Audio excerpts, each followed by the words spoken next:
It's not apparently. Hello everyone and welcome to our live watch along for Alfreton Town's trip to Chorley in the National League North today at non-league day.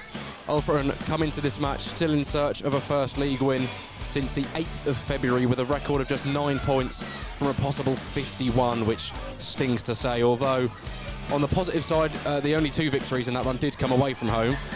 Looking at today's hosts, however, they sit in the playoff places but have lost their 2 previous matches against Curzon Ashton and Needham Market, so the Reds will be looking at that and hoping that they're able to capitalise on a slight dip in form. For the Magpies, Alfreton sit on 46 points, 18th in the table. Chorley currently 7th on 64 points, well in the promotion picture, which is really hotting up as we reach the business end of the season. Equally hotting up is that battle for survival, one that Alfreton have unfortunately been drawn into since the turn of the year, and at the moment sitting 10 points clear of the drop zone with 8 games to play. So Billy Heath's side are going to be hoping that they can increase that gap today. The reverse fixture this season back in October at the Impact ended in a 1-0 win for the Reds, courtesy of a late goal from the then free scoring Liam Waldock. Received the ball from a former Chorley man, David Moyo, which allowed for Waldock to slot beyond the keeper, handle for all 3 points on that day. So perhaps a good omen heading into this fixture at Victory Park, although Alfreton have only won once here since 2015, so who knows what the outcome might be. Matty, let's have your thoughts on the game today. Yeah, it's one of them now, every game's getting important and we have to start picking up points. You know, the last time we haven't won in over a month. Can I grab you I think we worked out, 9 points from a possible 51 isn't great, and we have to start finding the back of the net a little bit more. We've had a lot of chances over the last couple of weeks, especially against Scunthorpe, Saturday as well against Darlington. I didn't like our kind of approach against Darlington. We got that lead and then we kind of decided to try and sit on a 1-0 lead for about an hour. And when you invite that kind of pressure, it's always going to be hard to hold on to the points. But it's one of them, things aren't falling, things just aren't going our way. I mean, we talk kind of every week. We both put Jake Day man of the match contention on Saturday. But he's not scored since Farsley Celtic away at the start of February, which it's one of them many mysteries. He's had chances, he's played well, but he hasn't found the back of the net, and he's not the only one as well. Lewis Salmon kind of the only one who's been frequently finding the back of the net in this tough period. I know the people like Cantrell chipping in with a goal here and there, but this is one of them really tough place to come, and especially in a bit of a rut of form. We're going to have to go out today and cause an upset if we want to kind of start separating ourselves from us and that kind of relegation area. Yeah, I think you're pretty spot on.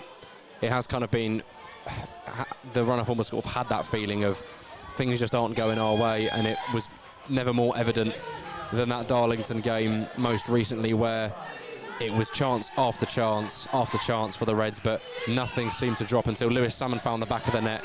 And from then on in, as you say, Alfreton went with a game plan to sit and try and protect that lead, which looked like it was going to work up until it didn't. In the 88th minute, Darlington found that equaliser and left Alfreton still in search of that elusive first home win in 2025. Won't have a chance to get that today, as we are away from home, but as we mentioned in the introduction, the only 2 wins in this barren run of form have come away from home. Yes, Tina, we are sat in front of a lot of kids, as it is non-league day. We've got a couple of school trips out here behind us, I think, so we're going to have to talk over them a little bit. Our mics are a little bit closer to our mouths today in an attempt to speak over them. But, Matt, you wanted to rank the experience so far. Yeah. We can talk about from when we got off the bus. Yeah, we like a good ranking of when we come to an away ground. We like ranking kind of the experience from our perspective. A bit of a different one today. The bus actually couldn't get to the ground. Pulls us up on like a kind of residential estate. We got off the bus and had to take a lovely stroll through the park.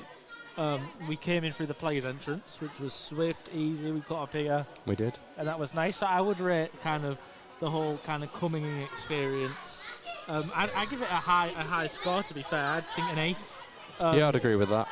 I enjoyed my little stroll through the park to get to the ground. That was nice. In terms from a media outlet, they've got absolutely loads of power. They do. The seats are a little bit uncomfortable and I'm a bit squashed. So I'd give that a 6 out of 10. And the playlist, the pre-match playlist, started absolutely fantastic. A bit of Jerry Cinnamon, a couple of good songs, but then they just started swinging and missing, and it fell off. And they've only had one more decent song since that kind of start when we come in. So I'm giving that a 5. Fair enough. So not a bad overall score. No, I'm trying to think. The best music we've had was Gloucester away last season. They had a really good playlist. In terms of media experience, I think we are actually the best in the league. You come to us, there's loads of power. You get cake. You get cake, you have biscuits. Plenty of room. You get drinks and everything.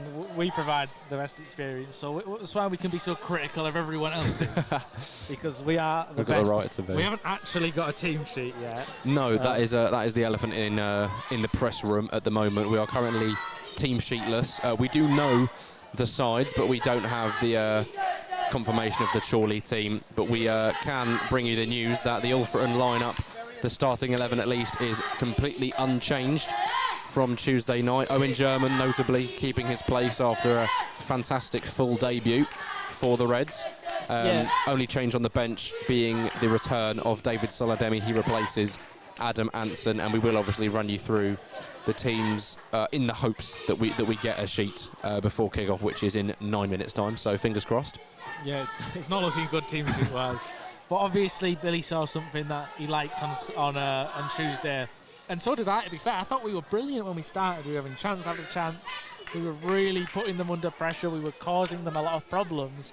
And it just wasn't going in. And then it did. And then we stopped doing all the good work. All the good work we were doing, we stopped doing it. So I'm hoping we can kind of bring that first kind of half an hour, 45 minutes performance into this game. Maybe grab an early goal. But I want to see us keep going. I don't want to see us kind of sit on the edge of our own box and, not try and push for something more, because you want to see your team go out. You want to see them get that cushion. You want to see them get another goal, and we've not had that luxury in quite a while. I think the last time we had a 2-goal lead was Scarborough, which is obviously the last win for the Reds. So it's one of them business end of the season. Now we're in that final run in with serious danger. You're getting dragged in there with the teams in the bottom. So if we pick up, a couple more wins to the end of the season, I think we'll be head and shoulders above water. But if we continue to kind of throw away leads, drawing games, losing games, we're gonna really have to worry, and I think we're really going to struggle to tread above the water if that's the case, if the trends seem to continue. Yeah, and we are going to certainly have a task on our hands today here at Victory Park. Obviously mentioned the record we'll often have here isn't great, just the one win since 2015. So the only positive to take into it being that win in the reverse fixture this season, and that was a hotly contested affair. We have a team sheet, we're all good in the nick of time, 7 minutes before kick-off, so we can easily run you through that ahead of proceedings here. A couple of things to note in the Chorley lineup. Former Alfreton player as of this season, Billy Whitehouse, finds himself on the bench for Chorley, and we will run you through both the sides in their full from probably about 2 minutes before kick-off as the teams take to the field. They're going to have a little guard of honour today. Seen a school have kind of lined up with some flags as the players are ready to come out of the tunnel. Mascots in there as well, and that's kind of the theme of the day. Non-league day, celebrating the clubs in the lower reaches of the game during the international break. Chorley today opting to go with the discounted price if you turn up to the game with a visible pair of odd socks, which I've unfortunately not partaken in, as the only socks that I own are black and white, and if I did that I'd be coming in Chorley colours, which I don't think would go down very well. Yeah, you're also getting for free, mate. That is true. I thought I'd stick with the initiative if I could, but it was not to be. But yeah, Alfreton going to be going into this game hoping that they can carry that first half performance into the match today. I don't think it's too much of an ask. Obviously, we've seen a couple of times against the better sides this season, most recently Brackley and Scunthorpe. We've started well, and we've forced them to kind of wait before they can kind of end up playing their own game. Brackley especially, it took them 75 minutes before they found the back of the net. Alfreton defended quite well in that one, didn't let them play their game, had chances as well. Obviously, Akil Francis hit the bar in the first half in that one, and as cliche as it is, if one of those chances go in, it could be a different game. But alas, Alfreton come away from those games with no points on the board, and they'll be looking to change that today. 9 points from a possible 51 does not make for good reading whatsoever, does it? But the chance to make that 12 from 54 today, which still isn't fantastic, but something that we said going into a lot of games in this winless run, you're just waiting for that first victory in the league to hopefully rebuild the players' confidence and just let them remember what winning feels like. Obviously, we had some wins sprinkled in there in the Derbyshire Senior Cup, which we've now made ourselves all the way to the Final Four, to be played at Chesterfield against our Derbyshire rivals Buxton. And that was kind of we commentated on the Mikulova game, and we felt, that could maybe be a case of the players remembering that winning feeling, but because it was against lower league opposition, it may have just been seen as we've turned up and had a job to do, had an expectation to win the game, and won the game, and not much more than that. We weren't able to carry that sort of momentum into the league, but fingers crossed that can change today. About 4 minutes until kick-off here. Yep, and once again, I've got to say it, I've got to shoehorn it in at some point. Go for it. Please stick around during half-time. In the spirit of non-league day, we have a non-league themed football quiz. Couple multiple choice questions, 1 or 2 kind of answers I expect you to get without the multiple choice. Although I don't think Vaughan's feeling too confident for the quiz today. No. He's not up against Quinton, who he's already defeated twice. He's up against a much more formidable opposition today in Liam, who does our Twitter and usually gets a lot of the more niche stats for us. Yeah. And one of my questions got ruined by Bill, who came to see us before. We went on air. Unintentionally. He came to tell us a fun fact, and it was one of my questions, but I was saying to Liam, can't believe that Liam went, I would have got it anyway. So he's feeling it. He's feeling it. I would not have gotten the answer, for the record, so if that's anything to go by, I could be in for a drubbing today.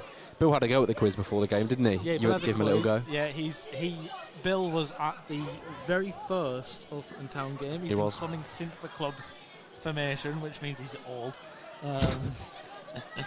And he knows a lot, but anyway, take us away, the teams are coming. There we go, referees and the officials lead out the sides here at Victory Park. You're going to hear a lot of screaming behind us from the children. I mean, we've seen their supplies, they've got crisps, they've got chocolate, they're going to be full of sugar. They're not going to be getting any quieter this afternoon, but we love that. In the spirit of the game, hopefully you can still hear us loud and clear. So Alfreton take to the field in their usual away strip, the blue and grey.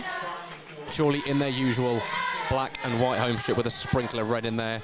Not in their odd socks. They did have odd socks on for the warm-up, but they've changed to their usual strip for the match. So we'll run you through the teams, starting with the Alfreton lineup today. As we mentioned, unchanged from Tuesday night. In goal, the new signing, number 37, George Sykes-Kenworthy. Number 2, Josh Claxton, and number 23, Nathan Newell, the fullbacks. Looks like it's going to be a centre-back pairing of number 6 and captain Dwayne Wiley, and number 3, Max Hunt. Midfield 3 of Adam Lund, Jed Abbey and Owen German, who came out with that man-of-the-match performance against Darlington. On the flanks, Sam Osborne and Lewis Salmon, and through the middle, Jake Day. And on the bench for the Reds, playing in blue today, number 10, Liam Waldock, number 24, Jerry McDonough, number 29, back in the side, David Solademi, number 32, Akil Francis, and number 33, Luke Mattison. And for our hosts this afternoon, they start with number 1, Matty Irwin in goal, who captains the side. Number 2, Adam Henley. Number 4, Scott Wilson. Number 7, Christy Montgomery. Number 8, Michael Calvley. Number 10, Tom Carr. Number 14, George Horbury. Number 16, Adam Blakeman. Number 21, Cole Hall. Number 23, Warren Clark. And number 40, Jack Leckie. And on the bench is number 6, Joe Nolan. 11, Mo Teray. 13, and former Red, Billy Whitehouse. 15, Chukwu Dubem Eze. And 34, Cole McGee. Well, there we go. Those are your lineups as the 2 captains head to the centre of the pitch.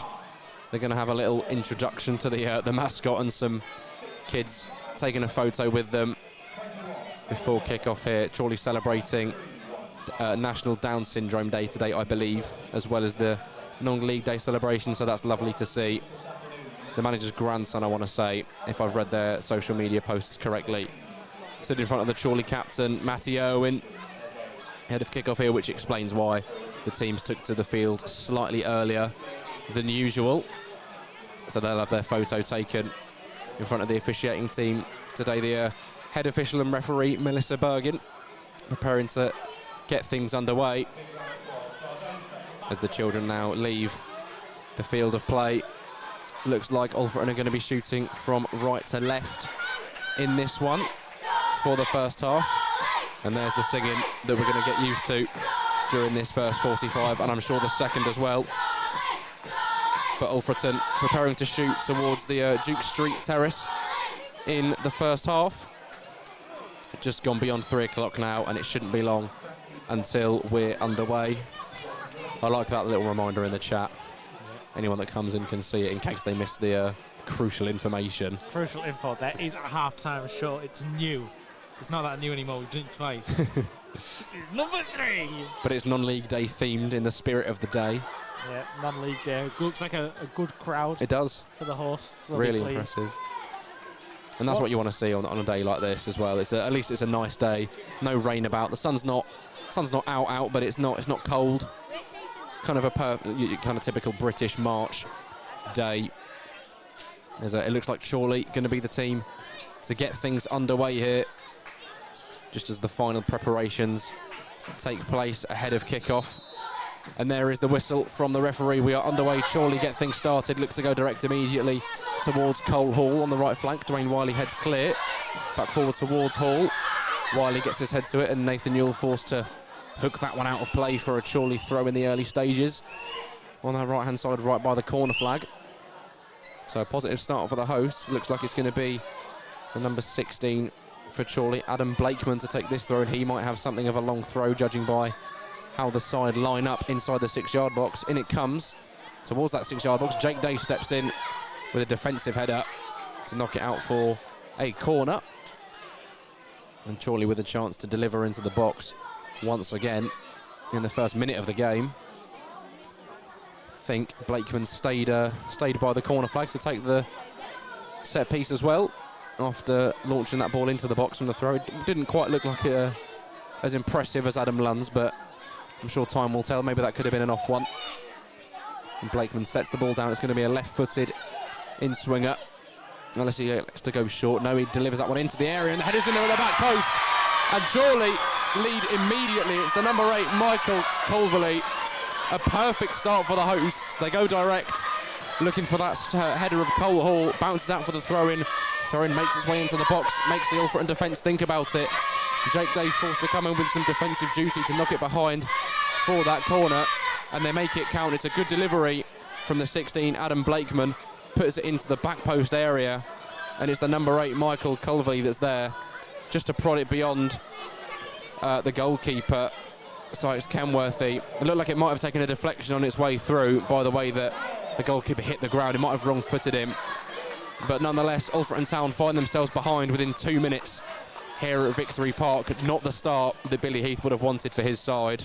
No, and the ball's delivered right into that area. It's in a great area for Chorley to attack it, but it should be dealt with. The ball almost bounces. It comes in off his leg.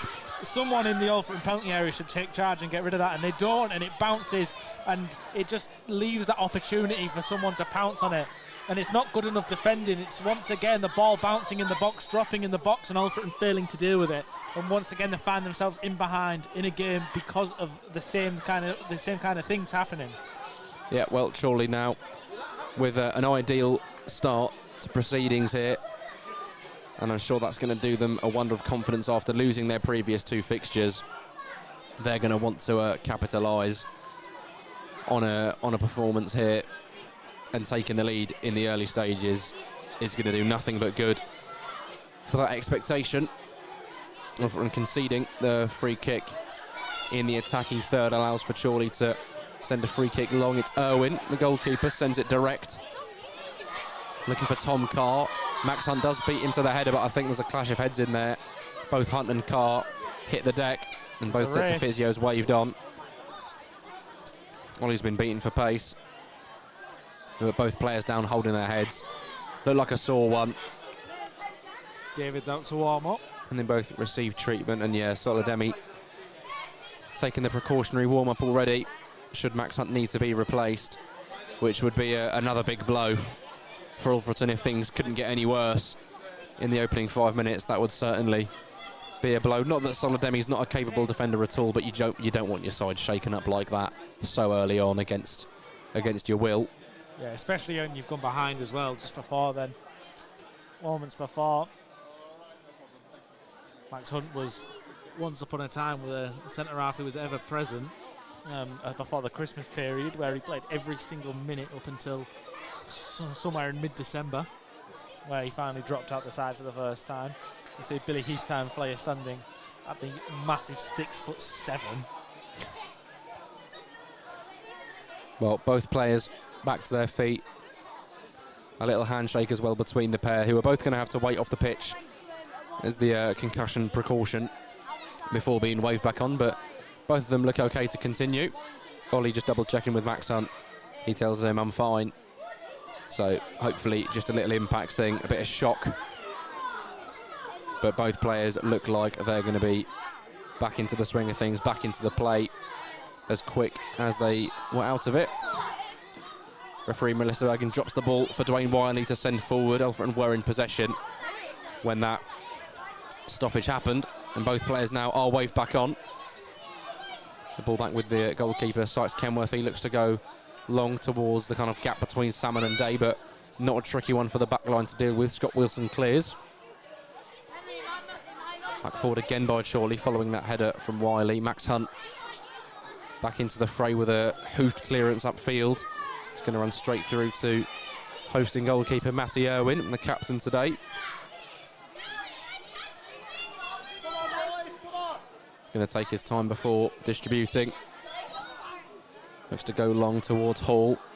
Headed away by Hunt. Into the feet of Osborne. Looks to turn it round in behind the defence, but a simple header back for Wilson into his goalkeeper's hands, who rolls it out in front of himself this time. One arm in the air, and forward it comes. Looking for Hall once again. Hunt beats into that one towards Day. Headed back forward by Leckie. Hunt with another header, and the ball cleared away by Chorley straight out for an Alfreton Town goal kick. It's definitely not the same start to Tuesday evening. We started really well. We were on top of that game. We had Darlington, struggling to breathe with the pressure we were putting on. In this game, I don't think I've seen us win 1 second ball. That ball's going up in the air, and it's dropping, it's bouncing, and it always seems a man in black and white who's picking up that second ball and sending it right back at our back line. We need people picking up the ball, taking control of the game, controlling the tempo. Well, from the outside looking in, it just feels like a side utterly devoid of any sort of confidence, able to sort of put their foot on the ball and think that they're going to be able to dictate. With that run of form, naturally, you're going to be a little bit passive, but that's probably the reason this run of form has gone on for so long. And Jake Day conceding a free kick in the final third, looking to challenge for a ball, just puts his body into it. Referee's whistle is blown, and Chorley have a deep free kick inside their own half. Owen again takes this one long towards Cole Hall, headed away by Dwayne Wiley. Osborne tries to knock that one back for Adam Lund, who sends it further back up the line into the body of Jake Day, uses it well, tries to send it out wide for Lewis Salmon, but Salmon thought that one was going to be a little bit further ahead of him. All for a turnover possession. Back with Wilson for Chorley on the left-hand side of the defence. Wilson drops it back to his goalkeeper, Irwin, on the edge of his box. Looks to go direct towards Hall. Beats Max Hunt to the header. Wiley beats Carr to it, but it drops back to Hall. Wanted that one to drop for the volley, but it won't go for him. Sam Osborne intercepts, but Tom Carr steps in with the interception of his own to try and make something of that loose ball, but ran all the way through to George Sykes Kenworthy, able to pick that one up, put an end to that attack for Chorley. Give Alfreton a chance to regroup. Forward it comes from the goalkeeper, looking for Day. It's headed up in the air by Chorley, not necessarily away. Back forward by Lund. Salmon challenging for that one. Eventually drops to the feet of Owen German. Tries to wriggle away from the pressure, but unable to do so. Tom Carr steps in to win it back for the hosts. Goes to lay it back to his defender, but that's a sloppy one. Lewis Salmon looks like he might pounce on that one, but the challenge comes in from Scott Wilson, who has to atone for his teammate's error. That pass was left very short. And the centre-back having to dive in on Salmon. It's a good challenge. Knocks out for a throw-in and a chance for Adam Lund for the first time this afternoon to launch one into the box. Something that caused Tuesday's opposition, Darlington, a lot of problems. Alfreton will be hoping that the same goes here against Chorley. Adam Lund, not too much of a run-up for him on that right-hand side, but in it comes towards the centre of the box. But Matty Irwin, with a simple claim, gets up well, brings it down to his chest. Lewis Salmon was in there, and Irwin has gone to ground off the back of that claim. Didn't look like there was too much contact in there, but I think he's going to remain on the ground. He's sort of kicking the ground tentatively with his leg, and the physio for Chorley is going to be waved on. So unless he's taken a knock when he's hit the ground, I'm not too sure. I think he's fine. I mean, Lewis Salmon ran into him, but I think Lewis Salmon could run into a small dwarf lady, and she probably wouldn't feel it because he's he's skin and bones. So I think the keeper's milking it a little bit, give his time to get a breather. They've taken the lead. He's happy to waste time early on in this game now. Yeah. And to be fair, should Alfreton found themselves in this position on Tuesday night with that lead in the first half, and you know, we're kind of used to this tactic. You'd use it if it were yourself. If you're 1-0 up in this position, you're not going to be annoyed at your goalkeeper buying your team a couple of minutes. But he is up and okay to continue. Referee's whistle goes, and he will be able to take what is essentially a goal kick. Forward it comes from Irwin, up towards Cole Hall. Jumps up well, wins the header. German gets in there as well to try and knock it forward. Adam Lund clears the ball into the Chorley half. The ball yet to really be brought down by either side. Just a bit of clearance tennis between the two teams. Eventually, Jake Day brings it down with his chest, lays it off to Adam Lund. Goes to Osborne in the wide area. Does well to beat the press of 3 players, lays it off for German. Across to Claxton now. Fakes the outside, brings it back into the middle with Abbey. Goes out wide to Salmon on the touchline. Back with German. Looks to hook it around the corner for Claxton, who's made the overlap. Tries to flick it on for Salmon, but Chorley stab a foot at it. Bounces out for an Alfreton throw. Nice little bit of possession from Ofton. First real signs of attacking intent outside of that throw-in in this first half. But it will be a chance for Adam Lund to launch the ball into the box inside the Chorley half. Probably about 35, 40 yards from the byline. But he'll fancy his chances, we know that. In it comes from Lund towards the front post. Irwin flaps it a little bit. Tried to claim that one, and I think as he flew towards the ball, he realised the catch might be a little bit risky. So he just palmed that one out for a corner in the end. So another opportunity for the Reds to put the ball into the mixer and cause a little bit of chaos inside that box.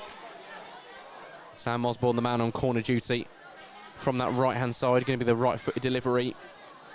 Going to be an outswinger or floated to the back post, or maybe drilled to the edge like we've seen a couple of times. Osborne made to wait for it as the referee has a quick discussion with some of the men stood on the goal line, looking to obstruct the Chorley goalkeeper. No cards brandished though. I think we're okay to continue. One arm in the air from Sam Osborne. In it comes. It is drilled towards the edge, towards Abbey. Tries the first time shot. It's blocked. Adam Lund's there on the follow-up, and it bounces with a deflection to end up on target, but it's cleared off the line by Chorley. And they survive that scare, and almost responding with an equaliser to Chorley's early goal. Nathan Newell intercepting that ball down the line, out for a Chorley throw on halfway. But yeah, the routine that we've seen a couple of times from Alfreton did work out there, and Jed Abbey managed to get the shot away on his right foot on the edge of the box. Went with it first time, it was blocked though, but it fell to Adam Lund, who just snapped at it, tried to get it on target, and I think the initial effort was going wide, but a deflection came in there around the 6-yard area, and it took it on target. Chorley had to clear off the line to maintain their lead, and eventually able to clear their lines as Jake Day battles for this one on the halfway line, laid back through to Scott Wilson, who allows his goalkeeper to clear. Tom Carr, Max Hunt beats him to that header. Owen German steps in with a challenge in the midfield. Here's Horbury up against Newell. Cuts inside, lays it back to Wilson, sent along towards Hall. Max Hunt just about wins that header, but it's going to drop in the midfield for Christy Montgomery. Lays it out wide for Warren Clark. Tries to get the cross in towards Hall. It's going to drop for another. Oh, the attempt eventually cleared by Alfreton, and it was the underlapping run of Adam Henley who managed to get the shot in. The right back drifted towards the edge of the box. The cross came in from the left-hand side from Warren Clark. It was a low one aimed at Hall. He couldn't quite get the ball underneath his control, but it bounced to the edge of the box for Adam Henley. Got the shot in, blocked by an Alfreton man. I think it was Dwayne Wiley who stayed down after that block, and the ball was eventually cleared out for a Chorley throw, but we're going to have to wait for the restart now. Dwayne Wiley back to his knees and eventually to his feet. He's kind of holding his chest and his stomach. I think that one might have hurt. The shot did look like it had a lot of power from Henley. Wiley seems okay to continue, just a little bit winded perhaps from that interception. Referee's whistle goes and we're okay to continue. Henley chucks that one down the line. Newell beats Hall to it initially, but he will break into space and tries a shot on his left foot, and not the best effort from Cole Hall, about 10 yards wide of the mark on his left foot. Out for an Alfreton goal kick. Sykes Kenworthy to take from the right-hand side of his 6-yard box. Alfreton going to be hoping now that they can come back at Chorley. They've shown that it is possible. Had that chance cleared off the line as a result of that set piece, and perhaps that's going to be the route back into the game for the Reds, as Sykes Kenworthy's goal kick does make it all the way into the box, and Sam Osborne was giving chase, but eventually the Chorley back line recovers. I think it was Jack Leckie in the end nodded it back to his goalkeeper Matty Irwin, so no problem for the hosts back line there. Irwin looks to distribute once more. Drop kick out to the right-hand side. Hall challenging Wiley for it. Carr comes in to intercept. Now with Clark, tries to prod it out into Hall on the right-hand side. Up against Wiley, drops it back for Henley. Skips beyond his man, but eventually Wiley puts in the challenge. Osborne clips it into the field of Jake Day. Lays it out wide for Claxton on the right, who's got a little bit of space. Lays it off to Lewis Salmon on the touchline. Drop back for Owen German. Brings it back into the Alfreton half for Hunt. Tries that diagonal ball over towards Day, who feels that he's fouled, but it goes the way of Chorley. Jake Day and the Chorley player, I think, George Horbury, getting a hold of each other. Looked like it could go either way, but Melissa Bergim elects to go the way of the host and has a discussion with Jake Day, who's pleading his case. But no card for Jake Day. No free kick either, and some boos ringing around the ground here, directed at Day. I'm sure he doesn't care. I don't think he's too bothered. He'll be used to it. But nonetheless, Chorley with a free kick on the kind of border of the defensive and midfield third. Forward it comes from Irwin, looking for Hall. Wiley, bit of a push in the back there. Hall did go down rather in instalments, but the free kick does go the way of Chorley. I mean, as soon as you put two arms in the back of a player, you give them the opportunity to go down and win that free kick, and that's exactly what's happened there. Basic error. You can't knock him for it. It's clear as day that it's going to be a free kick. Both his arms are extended. The player's got to the ground. He's right in front of the linesman on our near side, in front of the dugouts, and his flag doesn't even hesitate, goes straight up, gives the free kick. He's never getting away with that there. Keep his arms by his side. Obviously, he doesn't give him that opportunity. And Chorley have a chance to put this ball into a dangerous area once again. And it will be Adam Blakeman, who looks to be the man on set-piece duty for Chorley. In it comes the left-footed delivery towards the centre of the box. Goes all the way through. And Sykes Kenworthy forced to make a save. There's Michael Culverley looking to make it a brace for himself. But Sykes Kenworthy, thankful that shot was straight down his throat. And an easy claim for the man in purple. Alfreton look to go direct straight into the gloves of Matteo and just handing possession back to the hosts. Owen takes his time before dropping this ball out of his hands. And there comes that drop kick toward the left-hand side this time, where Hall's drifted over to. Bounces over Hall and Hunt. Flicked on by Clark into the feet of Carr. Takes it to that left corner flag. Challenged by Wiley, challenged by Claxton, and eventually the latter puts the challenge in. Claxton knocks it out for a Chorley throw. And we're going to see Adam Blakeman take this one as well. The man with the long throw for Chorley. On that left-hand side, in front of those grassy banks. In it comes from Blakeman towards the front post. Flicks him into the middle of the box. Chorley gets there, gets his shot away, and eventually into the back of the net. The block did come in from Max Hunt. Michael Chorley brought that one down. The Alfreton players asked the referee for handball from the midfielder as he brought it down. He kind of took it down with his chest, but his arm swung in front of the ball.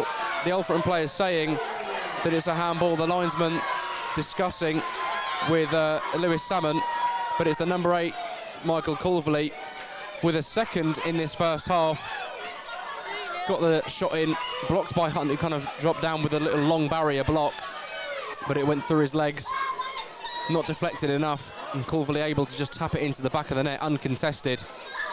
And the referee speaks with the linesman, and the goal is awarded. The Alfreton players in disbelief that that's gone the way of Chorley, but regardless, Alfreton now with an even bigger mountain to climb. And I think even the referee now having to discuss with Billy Heath.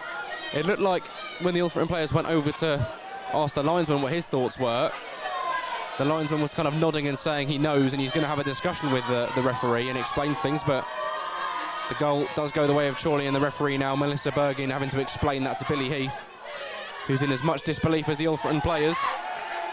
I don't think we have anything to complain about. And it's a red card. Billy Heath sent off, and he raises his arms to the fourth official. He's completely unsure as to why that is. Things go from bad to worse for Alfreton. Billy Heath dismissed. He doesn't know why. Mark Howell doesn't know why. Sully doesn't know why. The fourth official tries to explain to the pair of them, but Billy Heath knows he's going to have to make his way down the tunnel. And I think it's about as bad as a start to a game as you can get for Alfreton. 2 goals in the first half. The manager dismissed. He's waved off by the Chorley mascot. Billy Heath sent off. How many set pieces do we have to concede? It's another set piece. How many times are we going to concede a set piece where we let the ball bounce in the box? They can't have any complaints whether it's handball or not. It doesn't matter, because Michael Chorley should not have time to bring that ball down. It bounces twice before he takes his first touch, and no one deals with it. Bounces twice, he then touches it down, gets his shot away. It's a good block. He comes through and he takes it on the second. There's been plenty of opportunity to deal with that ball in the box. There's been plenty of opportunity to get rid of it, and absolutely no one does. I don't see what anyone had to complain about. I didn't think there was anything wrong with the goal. And I can't think what they're complaining about. I do think that they were claiming for handball, but yeah. I didn't see anything. It looked like he brought it down with his chest. But even then, it bounced twice before he brought that down with his chest. In open space in our own box. And we need to start taking charge of these balls into the... we need to start dealing with these balls into the box. We need to start dealing with set pieces. Well, Alfreton looks to come forward to find a swift response, and the shot does come in from Josh Claxton, who at times we called a rare goal scorer, but this season has kind of upped his tally a little bit to the point where that may not be an apt description, but that shot over the bar into the stand behind the goal, not too many problems for the goalkeeper for Chorley so far. But yeah, that's the story of the first half. Alfreton not dealing with those balls into the dangerous areas, and it's come back to bite them not once but twice. Not just despite the first half. Despite the complaints in the from the Alfreton staff and the players, Billy Heath sees reds for his troubles, and I don't know if that's just a case of the fact that Billy Heath is kind of the one in charge of the dugout, and maybe someone else has said something and he's received the punishment for that. I'm unsure. Don't know if we'll get an explanation for that after the game, I but imagine it'll be harsh. The fact of the matter is that Alfreton now have a mountain to climb without their man on the touchline. So it's going to be a big task for Alfreton to get something out of this game now, and you've just felt the mood completely drop. Even after the goal went in at 1-0, there was a chance clearly off the line, and there's still that bit of optimism that they can get something out of this game. Alfreton away from home haven't looked too poor as of late. Some of the performances away at Brackley, one that we highlighted before kickoff, but things have gone from bad to worse here, and Alfreton are going to have to show some serious grit if they're able to get something out of this fixture. And the ball from Adam Lund ends up into the box, but cleared away by Chorley. Headed back forward by Claxton. Hunt tries to flick it on. Salmon will put the pressure on Culverley, but it's going to roll out for a Chorley goal kick. One that Matty Owen will be in no rush to take. If he reaches the box, it might bounce a couple of times and someone might get on the end of it. Set piece. Sick of it. I said it against Oxford. It was the same thing with McEachran's goal. It bounced twice in the box. He got his body between his man and the ball, and he got a shot away. Even the Downton goal, it was a set piece. It bounces to the edge of the box, and someone then follows it in. It wasn't directly from, but it's just time and time again failing to deal with these balls. It's failing to deal with danger, and once again it comes from us giving away a stupid free kick. The free kick comes in, we get it away, it goes for a throw, and the throw-in comes in and we concede from it. And it's all silly mistakes, schoolboy errors. Well, Adam Lund with a throw-in of his own, now a chance for Alfreton to get the ball into the mixer, and that's where it will go towards Day. Tries the flick on, I think it might bounce out for a corner. Osborne's kept it in play. Does have Nathan Newell in support. Eventually elects to use in the cross towards the back post, towards Lewis Salmon. I think it's turned behind for a corner, it is. Adam Blakeman at the back post, getting his body between the ball, and Lewis Salmon just turns it behind for the corner. Osborne comes on over to take this one. Backs Hunt, Dwayne Wiley, Jake Day, Adam Lund all head forward. Owen German, Jed Abbey and Lewis Salmon all in the box as well, although German drops back to inside the D. Only Newell and Claxton staying back to occupy Tom Carr, the only man forward for Chorley. The referee again making us wait before this corner's taken, having a discussion with the players as Alfreton look to kind of form that love train on the edge of the box as usual. Adam Lund in the thick of it. Eventually it's Hunt that looks to peel around to the back post. The delivery in comes from Osborne. Aimed at Hunt at the back post, but Culverley goes down under his challenge, and a free kick goes the way of Chorley.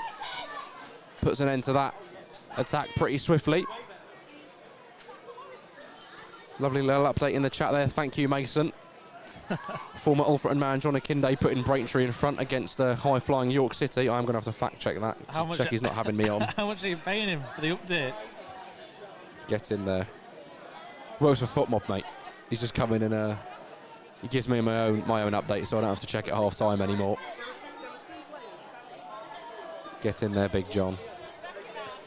Well, it's all going well for Vaughan, but it's not going well here. Well, Matty Owen looks to send this ball long towards Cole Hall. Does enough to bring it down and feed it into the feet of Clark, but Claxton steps in with the clearance. Up towards Day, brought down on his chest. Tries to lay it off for Adam Lund. It's good work from George Horbury to get the ball up into the feet of Tom Carr. Beats the press of Dwayne Wiley. And then Adam Lund as well lays it back to Lecky with his ball down the line. I think he may have taken a bubble on the way to his clearance, but straight out for an Alfreton throw inside their own half. Adam Lund gets the ball back from a supporter. Chucks it down the line. Looking for Day, headed away by Culverley. The man on a brace, or on a hat-trick now I should say, with a brace. His ball down the line, aimed at Hall. Dwayne Wiley had his arms around Cole Hall, the man that Alfreton have faced recently, last season as well with Scarborough. And he's making more of a nuisance of himself than he did on that day, where Alfreton came away with a 1-0 win. But Hall, up against both Wiley and Hunt, has proved to be a problematic player to deal with, and in that instance wins himself a free kick for his side that Adam Blakeman's going to be able to deliver. We need to switch on. We need to switch on to what the referee's doing. This referee, she's giving soft fouls all over the pitch.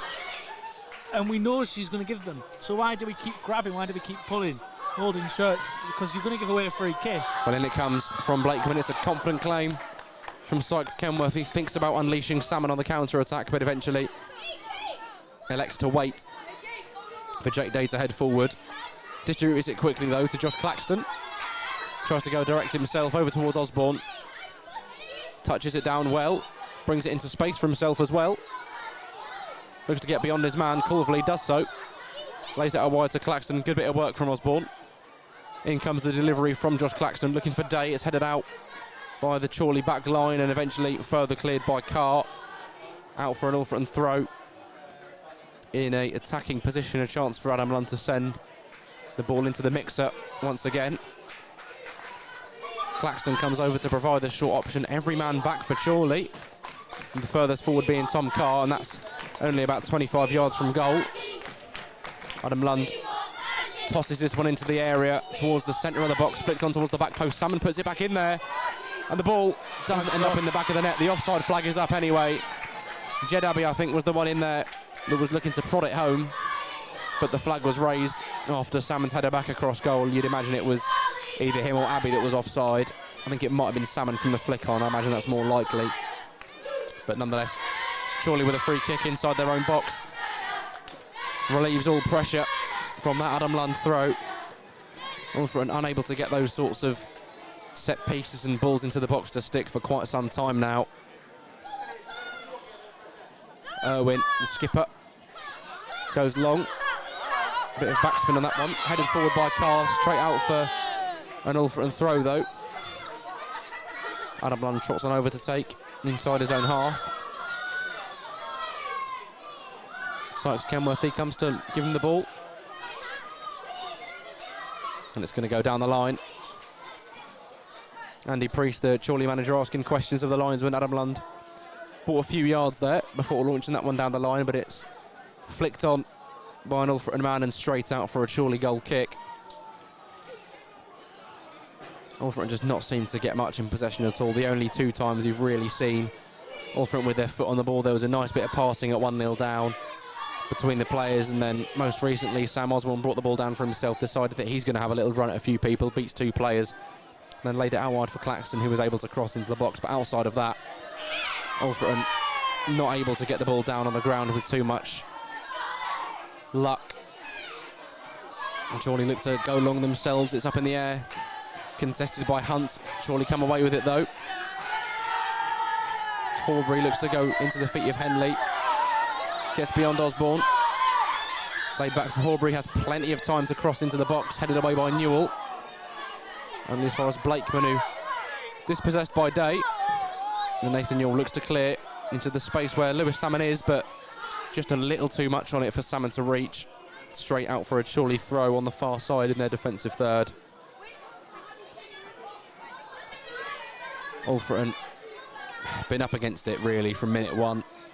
Not too much has changed, and I think that's kind of what you'd expect if you look at the game on paper. Chorley up in the playoff places. Yes, they've had a couple of poor results recently, but there's a reason that they're up there. There's a reason that they were kind of in the title conversation not that long ago, and still very much in the promotion picture. Well, Alfreton, bizarrely, the ball kind of dropped into the box, and it was the centre-back, Scott Wilson, that was kind of shepherding it back to his goalkeeper, and Jake Day was on his back, and the ball didn't make its way into the box in time. Day nipped in front of him and had the chance to knock the ball around the goalkeeper, but I think either Irwin or Wilson got something on it to prevent the ball from getting around the man in green, and Jake Day went down, asked for a penalty, but not too many appeals came from elsewhere, so I think that tells you all you need to know. But it did result in a throw-in, which comes into the box from Adam Lund, claimed with ease by Matty Irwin, and he's going to be in no rush to distribute. And I think Jake Day's talked himself into a booking off the back of not receiving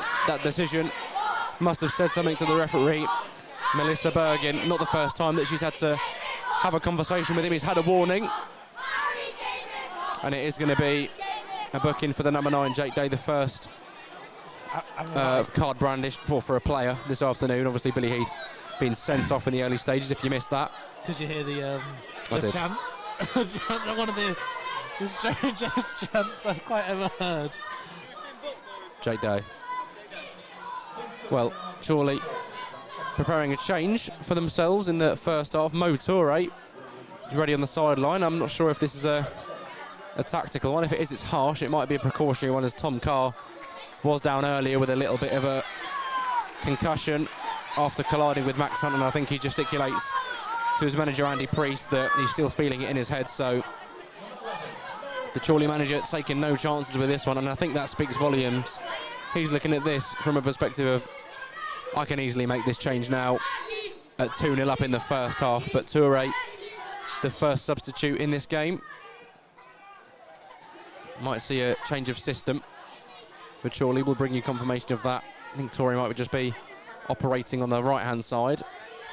So Alfreton looks to go down the line through Claxton, straight through for a goal kick for Chorley. It just seems really flat from an Alfreton perspective. Look coming in. Yeah, that's what it sounds like. Where is he?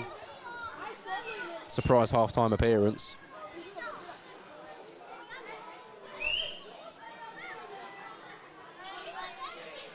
Well, Matty Irwin prepares this goal kick for himself on the right-hand side of his 6-yard box. Both players, both sets of teams, make their way over to the right-hand side in preparation of the delivery. Forward it comes from Irwin. Header won by Hall, but Abbey there to intercept. Plays it off to Salmon, who's got a little bit of space on the right-hand side. Easily tackled by Adam Blakeman, out for an Alfreton throw. I just had a bit of a fight with the laptop. I was going to say all I was hearing was the Windows error noise. Well, that throw-in forward from Claxton bounces straight out for another. And this one deemed to be within Adam Lund territory on the right-hand side. Wiley and Hunt make their way into the box. Alfreton will be hoping for an opportunity to go their way. Perhaps a loose ball into the mix is going to be that method of getting back into the game. In it comes from Lund, headed away at the front post by Wilson, back in by German, and eventually fully cleared by Christy Montgomery. Nathan Newell knocks it back to his goalkeeper, Sykes Kenworthy. He looks to knock it up into the feet of Jake Day, into his path. Headed away by Chorley, but back forward by Newell. All the way through to Wilson. His headed clearance contested by Day and eventually drops to the feet of Jed Abbey. Gets away from Hall. Tries to shot himself from distance, and that one's not going to trouble the goalkeeper.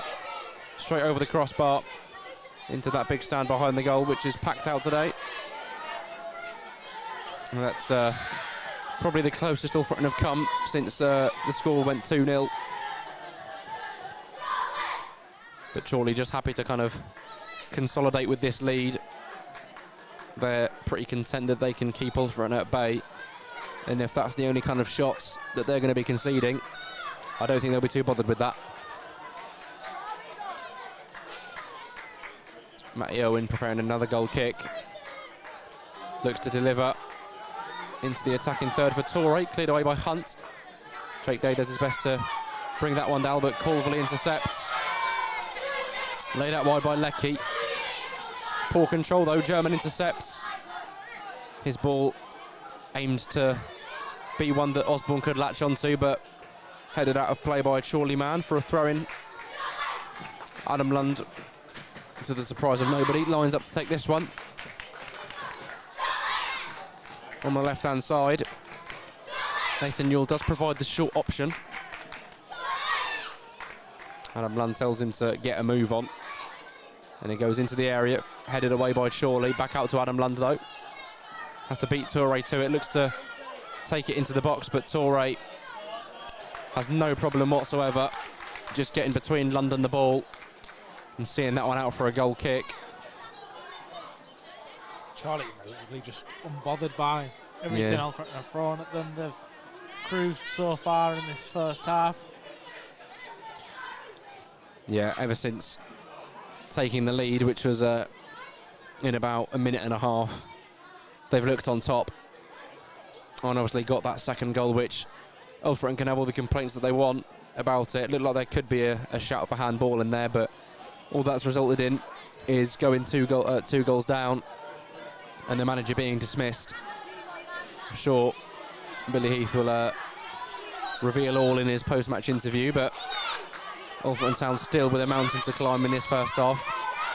We've got about 5 minutes until we see the whistle go for the break. And it's going to have to be a big, big team talk at half-time if Alfreton are to get anything out of this one, the way things are going. Chorley with another goal kick from an Alfreton clearance that bounces straight out of play.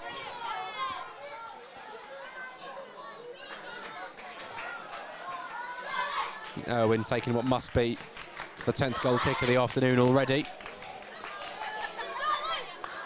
which on the face of it would indicate that Alfreton have kind of had the ball in the final third a lot, but the majority of those just coming from overhit clearances and long balls. Adam Lund battling Hall for that one. Drops eventually to the substitute Toure. Now Henley up against Osborne, checks back. Laid off to Corverley. Advantage played by the referee as he goes down under the challenge from Abbey. German steps in with the tackle, unleashes Lewis Salmon on the right-hand side, has a little bit of space to run, but good challenge from Blakeman in the end to win it back for Chorley. Looks to send it down the line though, but that one's going to run straight through for Sykes Kenworthy, who's happy to see that one out for a goal kick for himself. The Magpies remain on top with 5 minutes to go in this first half. I think we need to get one before the half-time. We need a lifeline, something to inspire the lads, you know, during the break. They can go in, kind of say, right lads, well, we're not completely out of this game. I mean, you're never really completely out of the game unless you're 3 or 4 behind. It's not over 1 goal and, you know, anything can happen, but we just don't look like getting it. We might need a bit of luck to go our way if we want to salvage anything. Well, Nathan Newell looks to kick-start that attack, sending it long up to Jed Abbey, whose flick on runs straight through to Matty Irwin. It just shows a contrast to last season, though. These are the type of the games that we would find a way in. We would find a way to get a goal. We would find a way to keep them out. We didn't even find a way to keep them out for 2 minutes. No. Well, I think that's the contrast. That's the difference between this season and last season, which is why we're in the kind of polar opposite positions in the league table. Well, good bit of defending from Nathan Newell to see that one out for a throw-in up against Mo Toure. And the ball down the line eventually headed out for another Alfreton throw. Much further forward though this time, within Adam Lund's range. Takes it quickly though, lays it off to Osborne. Gives him a chance to run at his man, Horbury. Osborne looks to check back. Dispossessed though by the Magpies. Norburn hooks that one down the line. Blocked by Lund though, who'll deliver himself. A little bit too much steam on that one though, and it rolls out for a Chorley goal kick. I'd love to know how many of them there's been so far. Yeah, we're just not making them think everything's overhit. You know, that cross from Lund, but you make sure you've got to hit that kind of edge of that 6-yard box, make them think, make someone come and take charge of it. Eventually there'll be a mistake, there'll be a lapse in communication, the ball will drop and someone can pounce. But we're not doing that, we're not giving ourselves that kind of opportunity. It's all a bit sloppy, it's not good enough. And I think we've been unlucky the last couple of weeks. I think we've played well in games, we've created chances, and we've just not got the rub of the green. But it's not the case today. It's not been good enough. Well, Matty Irwin prepares yet another goal kick for himself. Slips as he takes this one though, and it's going to go straight out of play, straight into the Alfreton dugout actually. Crashes off of the plastic. Adam Lund prepares a throw for himself again, just inside the Chorley half. Does have Dwayne Wiley short if he wants to use him, but he'll go for the direct route into the box, headed away to the edge. Nathan Newell tries to knock it back in there. Cleared away once again, but Adam Lund happy to see that one out for a throw-in for himself. In the attacking third, I'd say, just about, on that left flank. And there we go, in it comes from Adam Lund, just coming back into our vision. Bounces all the way through to the back post for Salmon, who tries to knock it back into play. Wilson with the clearance. And straight out for another throw. Adam Lund will make his way from coast to coast just to take another throw from that right-hand side. Yeah, I think we need a goal. We need a goal before half-time, yeah. And this is a perfect opportunity to do it. But the only thing I'm thinking is the last 3 throw-ins Lund's taken from this position have ended straight up into the keeper's hands. Been far too easy to deal with. Well, this one Doesn't end up in the keeper's hands. It's headed away by Wilson to Osborne on the edge. Tries to lay it back out to Adam Lund, a bit further forward than he would have liked, but cross comes in and it's blocked. Alfreton do have a corner. Still a chance to keep the pressure on the Chorley back line, and like you say, even for just this little period, you mentioned it last week, it's not necessarily about the throw-ins or the corners not always sticking and finding the back of the net, but it tires out the opposition back line. Yeah. And we're not making them think. No, but Alfreton, if they can keep this sort of successive run of balls into the box going, eventually, hopefully, a mistake will come. Osborne prepares this corner, 2 arms in the air this time. Floated delivery towards the back post for Adam Lund, headed back across the face of goal and cleared away by Chorley. That might have been sailing in at the back post. Toure looks to acrobatically clear this one, but a free kick going the way of Alfreton, whether that's for a high foot from Toure or being too physical with Adam Lund. I'm sure Alfreton won't mind. And a chance for Nathan Newell to deliver. Should be seeing the board for added time in the next minute or so. Yeah. Although we did kick off a little bit late, didn't we? Yeah, I've been watching him. He's lit it all. Okay, so we'll see that imminently. Nathan Newell prepares this delivery. Only Claxton staying back. 2 arms in the air. Left-footed delivery straight into the gloves. Another one of Matt Irwin, who's been commanding in his area, but hasn't performed any sort of ridiculous high claims so far. There's been one where it was kind of put onto him really underneath the crossbar and he had to think about it and he palmed it away out for a corner, but other than that, the man in green has looked pretty comfortable in his box this afternoon.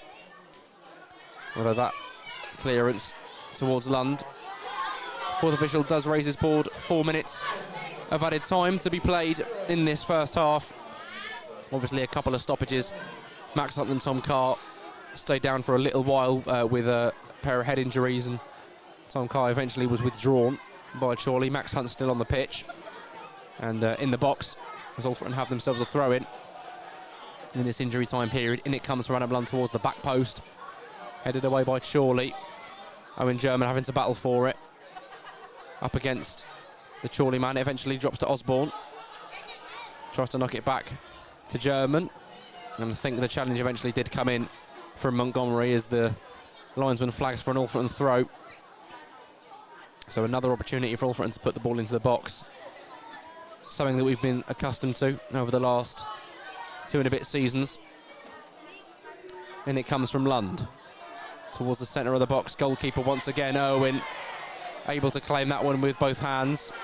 Asks for a foul, but the referee tells him to get up and get on with it. Charlie have just been so good at winning that first ball and the second ball. They've got the desire to go out there, and every time that ball drops, it's a man in black and white who's picking it up and, you know, getting the ball under control. They've completely controlled the tempo of this game. Yeah. And we've not made them think. Certainly has been the black and white shirts picking it up. I mean, more often than not, the man in green picking it up for Chorley, but Alfreton look to come forward down the right-hand side through Sam, and his cross swiftly blocked and cleared away. Toure battles Hunt for that one, and free kick given there to Chorley. Hunt adjudged to have been a little too physical with Toure, the substitute. And the hosts with a free kick, probably a chance to kill this half off and see their way into the break with a 2-goal advantage. They'll be happy with it. Alfreton haven't really troubled them at all things considered. Although in fairness, Chorley only with the 2 real clear-cut chances, but they've taken them, they've made them count, and that's the difference. Yeah, we've made them look better than they are, and that's the honest truth. We've not won any first balls, we've not won any second balls. We've let them control the game. We've not dealt with things into our box, and when we put things in their box, we've made it too easy. We've not questioned them. We've made it easy for them all game. Well, the clearance from Chorley cleared away by Adam Lund himself. Now Jake Day trying to bring it down on the halfway line. Just about keeps it in play as well. Finds the feet of Lewis Salmon. Skips away from his man and wins the free kick from Montgomery, who put a late challenge in. Good bit of work from the number 9 and the number 11. I suspect we've got one more phase of play to try and get a goal, or we're going to have a mountain to climb in this second half, because they're going to change the way they play. They're going to come out and go, right, this is comfortable for us. I reckon that'll be it. Well, Josh Claxton with a chance to deliver from the halfway line on the right-hand side. It comes into the edge of the area, into Max Hunt's vicinity, but cleared away by Chorley. Adam Lund. Let's head this one back to Claxton, who's got a little bit of space to find a pass over towards Osborne, but it's cleared away by Leckie. Out for an Alfreton throw, and if Adam Lund's quick about it, this is it. Might have another chance to get the ball into the box and earn themselves a lifeline here in this first half. I'm going to have to lean forward to see this one. We need a glimmer of hope. Well, Adam Lund forced backwards a little bit before taking this throw. In it comes towards the centre of the area. Bounces towards the back post, knocks back across the face of goal, but the whistle goes from the referee once again. Lewis Salmon, I think it was, that was judged to be a little too handsy at the back post, but I think that's going to be it for this first half. Once this free kick is taken by Chorley. In fact, we won't even have time for that. There goes the half-time whistle from our referee, Melissa Berg, in Alfreton Town. 2 goals behind. A brace from Michael Culvley, the big midfielder. 1 from a corner, 1 from a throw-in. And that's kind of been the tale of the tape so far. Those 2 clear chances for Chorley dispatched. Alfreton Town haven't been able to make Chorley's back line worry really at all, outside of the last kind of 5 minutes in that second half, where there were a flurry of balls being launched into the box from corners and throw-ins. But I think there's going to have to be something different in the second half if Alfreton are to get anything from this match. I'm speechless. We've been good the past couple of weeks, and we've been really unlucky. They've had chances, it's just not felt for us. It's been one of them where it's so frustrating.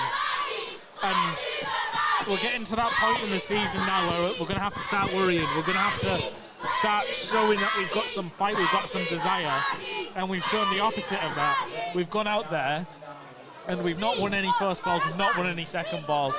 We've not made them think, we've made everything easy for them, and we've made them look good. And that's not to discredit Chorley. I mean, they've come out and they've brought the game to us at home with a big crowd, and they've done fantastically well. But what we are so good at, and the reason we got playoffs last season and the season before, is because we come to places like this and we find a way. We frustrate teams, we make it hard. And it's not like it was just last season. We did it to Kidderminster at the start of this season. Yep. We did it to them at home earlier this season. Big sides, we come, we make it hard for them, we frustrate them, and we find a way. And we just can't, it just seems like there's no way anymore.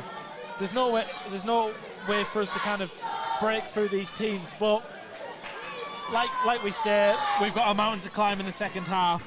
But for now, stick around. We're going to put on a little quiz on, hopefully lift the spirits a bit. A little bit, yeah. Non-league themed quiz for non-league day. A couple of multiple choice questions. Put your answers in the chat. Play along at home. Keep your score. See how you do. Just wait for Liam to get his half-time tweet out. Yeah. As Vaughan will be taking on Liam today rather than Quinton, a much more formidable opponent as he scoots over to get involved in the quiz.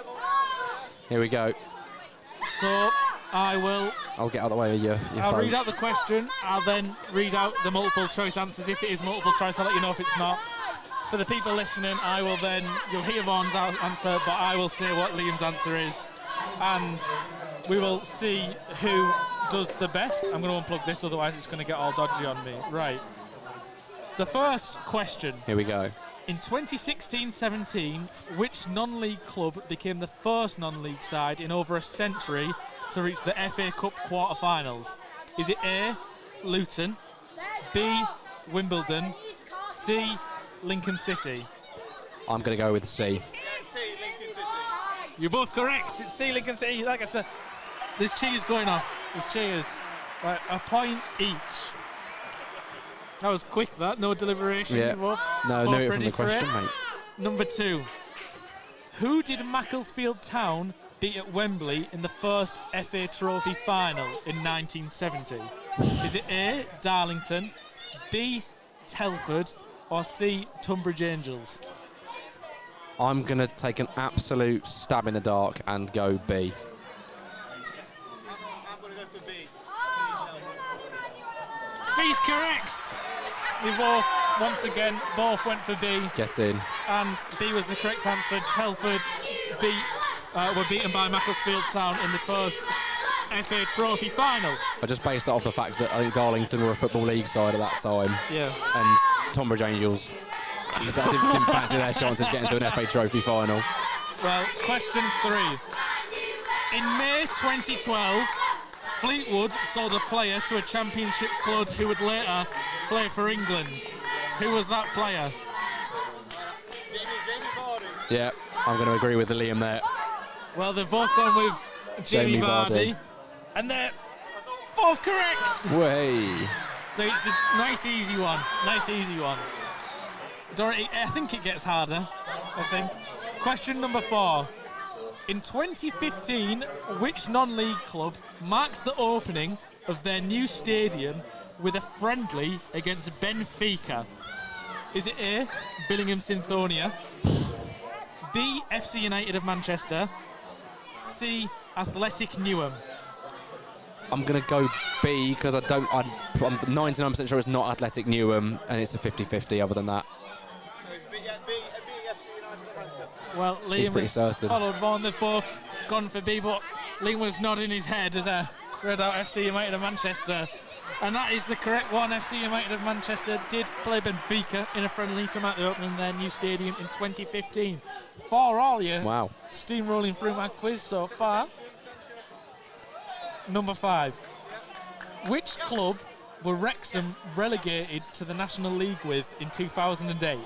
Is it A, Notts County, B, Wimbledon, or C, Mansfield? I'm going to guess Mansfield, C. Well, Vaughan's gone C, Mansfield, and so has Liam. It's correct! For 5 out of 5. I wasn't expecting. I thought there might have been a couple wrong by now. No, I'm kind of happy that was a... I do have a tiebreaker. Notts County, I know, hadn't been relegated until the 2021 season, and then Wimbledon, I don't think, made it to the Football League until after that. So that was a process of elimination there. Liam knew the answer. Of course he did. Oh, that's good, isn't it? He knows all my... He's got my number. He knows. Number 6. Lincoln were the last non-league side to beat a Premier League team in 2016-17 in a 1-0 win. Mm-hmm. Who was it against? A, Norwich, B, Leicester, or C, Burnley? C. Well, Vaughan's gone C, Liam's gone C. They were both fairly sure. Yeah. And they're both very correct. Yeah. Well, 6 out of 6. Oh. Danny Cowley's Magic Lincoln. Yeah. Number 7. I think this is where it gets a bit more difficult. Okay, I'm excited and worried. What year was the National League, formerly known as the Conference, founded? A, 1979, B, 1981, or C, 1978? If in doubt, middle out, I'm going to go B. I've got no idea. Oh, well, they've gone for different answers for the first time. Vaughan went B, 1981. Liam's gone A. He sounded confident. 1979. Liam was confident. He gave a little laugh after he said his answer. And he was right to do so because Liam was correct. Vaughan's wrong. He's going to lose a quiz. He's going to lose a quiz. I can't believe it. The perfect run's gone. The perfect run's gone. Well, maybe. Liam storms into the lead with a 7-6 advantage over Vaughan because Vaughan was not around when the National League was. I don't think Liam was either, but he knows. He was certain. I can picture it on the logo now. The little like blue text beneath it. Number 8. There is no multiple choice for this one. Ooh. So I expect you to get it. Okay. Which ex-Premier League player became manager of Solihull Moors in 2022? First person to say it gets it. Oh, God. 2022, so before Andy Wing. They're both shaking their heads. I've got them. Tim Flowers is my guess. He managed Barnet before that. Vaughan's got in first with Tim Flowers. Okay. Which means it's all down to... If you're wrong, I'll give Liam a chance to give an answer. But if you're right, you get the point. And you're correct, it was Tim Flowers. We're back in it. I was about to give a clue, but he's got it in there. Tim Flowers was the manager of Solihull in 2022, which brings us level 7-7 in aggregate. We've got 2 questions left. They're both multiple choice, and there is a tiebreaker. Ooh, should we need it? Should a tiebreaker be needed? Question 9. Who were champions of the first ever National League North in 2004? Was it A, Southport, B, AFC Telford, C, Guiseley? He's going to wait for Vaughan to answer. Okay, I don't know. I'm going to have a stab at it and go A. Oh, the I've been bailed out. Liam Smart looked at Vaughan, waited for him to answer because he knew it was scrambling. Vaughan stabbed at A. Liam confirmed it was A. It was A. That's lucky. Southport won the first National League North. Very, very lucky. Very lucky as we come down to the final question. Vaughan, with a stroke of luck, clings on. I will just say, the tiebreaker is the first person who gets it, and you both know the answer. Right, okay. Number 10. In what year did Burton Albion gain promotion to the Football League for the first time? Mate. Was it A, 2007, B, 2008, or C, 2009? I don't know. Well, Liam looks stumped. I'm gonna have to guess. I'm going to go with C off the basis that my 2 previous guesses wouldn't be an A. So that's my logic. They've gone for different answers. This is it. They're tied for points. Different answers. Vaughan says C, 2009. Liam says A, 2007. I can reveal one of you has got it correct. Oh, there's going to be a winner. One of you has won the non-league quiz on non-league day. And I can reveal that the answer was C, 2009. Vaughan retains his undefeated record. The guesstimation. With very well played. What I will say is a stroke of luck. Absolutely. After he got a guess correct. Did you know that? Or was that a guess at 2009? No, that was complete guess. Law of averages. Yep. I'll go with C.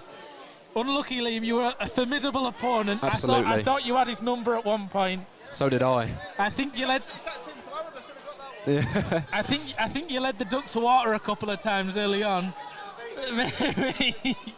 Vaughan smiling his way through that one. That was a good ending though, regardless. Really good. Down to the wire. Right. Yeah, I'm sure this won't be the last time we see you in the quiz, Liam. This won't be the last time. He will be back. I will look for revenge. He will look for revenge. He's coming back. He's coming back for more. He's going to be revising his football trivia. Get on Get on Sparkle. Just start doing the Sparkle quizzes. Get on Sparkle. I don't get my questions off there. Like, I asked AI to do me a couple of questions because I was really struggling to get some questions. I found a couple of good ones online. Got them in there. But wow, I can't believe it. I didn't think you had that. No, I've genuinely I've guessed at 3 answers and they were all right. It's just a massive stroke of luck that he didn't know the Burton Albion one. Yeah, I think the National League North first champions in 2004. What, you were 0. I was 0. You were a couple of months old. Liam was old enough maybe to have some memory from that time. And he had your number. He smiled, he looked at you and went, "Go on, Vaughan, answer that."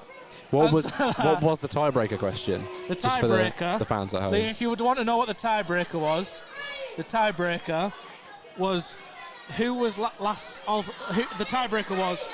Alfreton's last league win against? Scarborough. Yeah, that was the tiebreaker. So that's one you both would have known. Yeah. You could have figured out it would have been who would have got it first. Fortunately for Vaughan, we didn't need it. He got the answer right. Liam got it wrong. The reason why I went for A is I couldn't remember Mansfield and Burton playing to win non-league in 2008. Oh, fair enough. Yeah. Yeah. I had no logic behind my guess at all, outside of law of averages. Yeah. Look, I tell you, Liam, Vaughan needs to be going to buy a lottery ticket after them guesses. I might do. He's got 33% chance of guessing it right, and he got it twice. Well, there we go. If you get him himself a ticket to the Euro Millions on Tuesday. The jackpot's £182 million. Oh, there we go. He wouldn't mind that with his luck at the moment. That would go all right.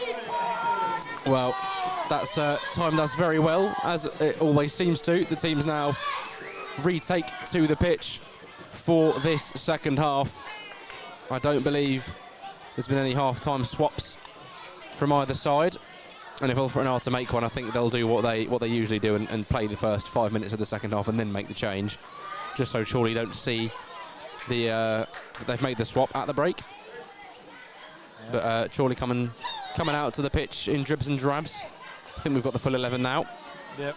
But yeah, another very entertaining half-time quiz from the quiz master. That's what I do. That's what he does. Let's get quizzy. Yeah, I do enjoy making my quizzes, and I'm glad that they've been competitive so far. I don't think Big Q, Quentin, would have stood much of a chance against you on that. There will obviously be another quiz at home on Tuesday evening against Leamington, although there will be no one next Saturday against Marine because we are not travelling that day. I'm going to have to get you to the first 5 minutes. I am in need of recovering my Microsoft account, so give me a few minutes. Oh, that's not good. It's not ideal. One's been hacked. I've been hacked, mate. He's been hacked.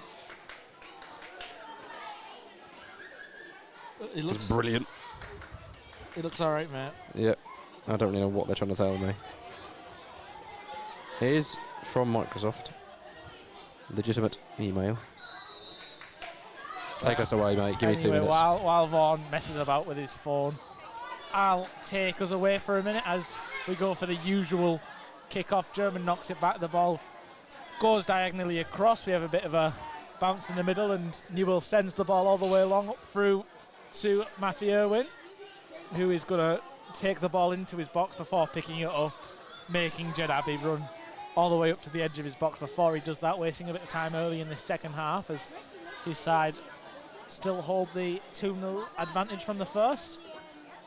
Sends it long down the right-hand channel. Adam Lund is the sole man there and heads it forward. It's sent back towards the back line by Chorley, and they'll pick it up in the middle now, and a couple of neat passes will look to come towards the Alfreton back line, but a sloppy pass is intercepted by Salmon, but Max Hunt's clearance is blocked by Hall, and it looked like Hall might have been away for a moment, but it was well recovered by Josh Claxton. But Chorley keep the ball, and they're going to keep possession. The ball goes through the middle, and Hunt hooks it away, and Jake Day takes a touch and turns and looks to run out the Chorley back line, but Leckie dispossesses him and goes back to his goalkeeper, who will send it long first time towards Hall. Hunt wins that header, and Abbey looks to win the second. He can't quite win it, and Chorley substitute. What's his name? Toure. I was going to say Yeboah, but I think it's because I was looking at Abbey.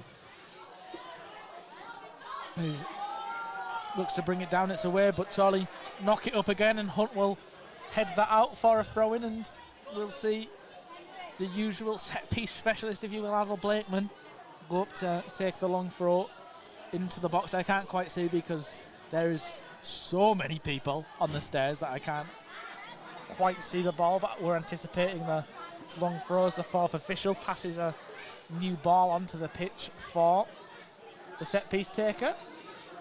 He's going to look to launch it into the box. The ball goes in, it's headed away, but only back to Blakemore on the edge, who chucks one in. They're headed down towards goal, and Sykes Kenworthy gets down, gets a hand to it, and saves the follow-up as well, and he goes out for a Chorley corner, but heart in the mouth moment there for Alfreton fans as that header went in. It's a good strong hand from Sykes Kenworth. Prevents Chorley extending their advantage early in this second half to what would be less of a mountain to climb and more of a mission to the moon to try and come from 3-0 down. As Blakemore puts a corner in, it's headed away by Newell, but only as far as number 7 Montgomery on the edge, who looks to cross it back in, but it's blocked by Salmon, and the host will have another throw-in. That Blakemore will look to take long again. He takes it quick and long, and It bounces, it comes off Jake Day, but it will only come as far as Wilson, and Blakemore looks to whip it back in, and it's blocked by an Alfreton man, and the horse will have a corner as they are applying constant pressure in the early stages of this second period. I think I've reinstated my security, so I can come back in if you wish. Yep. Off you go, mate. Well, Alfreton looked to deal with that Chorley ball into the box, and eventually Claxton's headed clearance brought to a free kick. They're judged to be a high foot in there from a Chorley man. Sounded like a hectic couple of minutes whilst I was... Yeah, wouldn't have done that if you were on Alfreton's own, would you, mate? You'd have gone, I'll let them have the account. Yep. Well, Alfreton, as you mentioned, still with that mountain to climb in this second half. No changes from either side thus far. Sykes Kenworthy looks to go along towards Day, tries to bring it down on his thigh. Claxton blocks the clearance though. Osborne tries to poke it through for Salmon. Jumps out the way of the clearance. Osborne trying to keep it under control, but eventually it's Clark that comes away with it. German steps in himself. And eventually that battle in the corner comes to a close with Claxton judging to have fouled Chorley's Warren Clark. But I think there was a little bit of a... That was quite a scrappy little 30 seconds or so. Both sets of players going at it for the ball. And they were all firm, fair challenges until Claxton stepped in and left one in on the Chorley player. And a Chorley player is down. It's Michael Culvley, sat on his backside. Not a man that took a knock in that challenge. So he might have caught something elsewhere. But he's being seen to by the physio at the moment, at the start of this second half. Just icing Alfreton out of the game, really. Not giving them a chance to get any momentum. But like you said, I can't remember if it was just before half-time or at half-time, but if Alfreton just get the one goal from this game out of nothing, it changes the picture of the contest completely. Because as you know, when there's only one goal in it, anything can happen. Yeah, they need to get it soon, though. But yeah, exactly. It needs to come sooner rather than later. And we are going to see the scorer of both goals so far this afternoon, Michael Culvley, come off the field of play. It looked like it might have been momentarily, but I think it's going to be for good. And it's going to be a substitution for Chorley, a second one for the Hotes. Joe Nolan, the man to replace him. So no chance for Culvley to complete his hat-trick. But number 6, Joe Nolan, introduced in what looks like it'll be something of a like-for-like swap in that midfield at the base of it. And play now able to be restarted. Matt Owen sends this ball long from that free kick up towards Hall, bounces over the striker, and despite Clark's best efforts, that one bounces out for an Alfreton Town goal kick. One that Sykes Kenworthy prepares to take.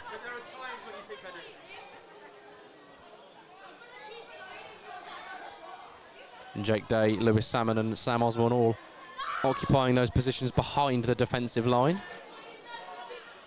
Forward it comes from Sykes Kenworthy. Up towards Day.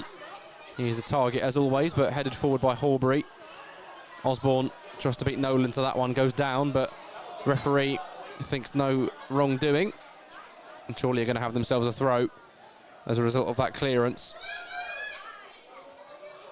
Front back line just putting a foot in, stopping the through ball, but at the expense of a throw.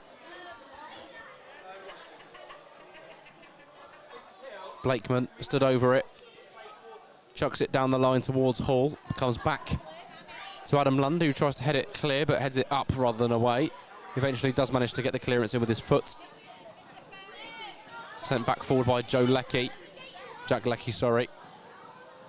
And eventually out of play for an Alfreton throw. I think Claxton's going to be the one to send this down the line. Up towards Day, flicked on well. Janabi looking to get in behind. It's going to bounce into the box. Back to Osborne, who's got a bit of space in the D. Shifts it onto his right foot. Checks back onto his left, back onto his right again. Can't quite get the shot away. Lays it off for Claxton.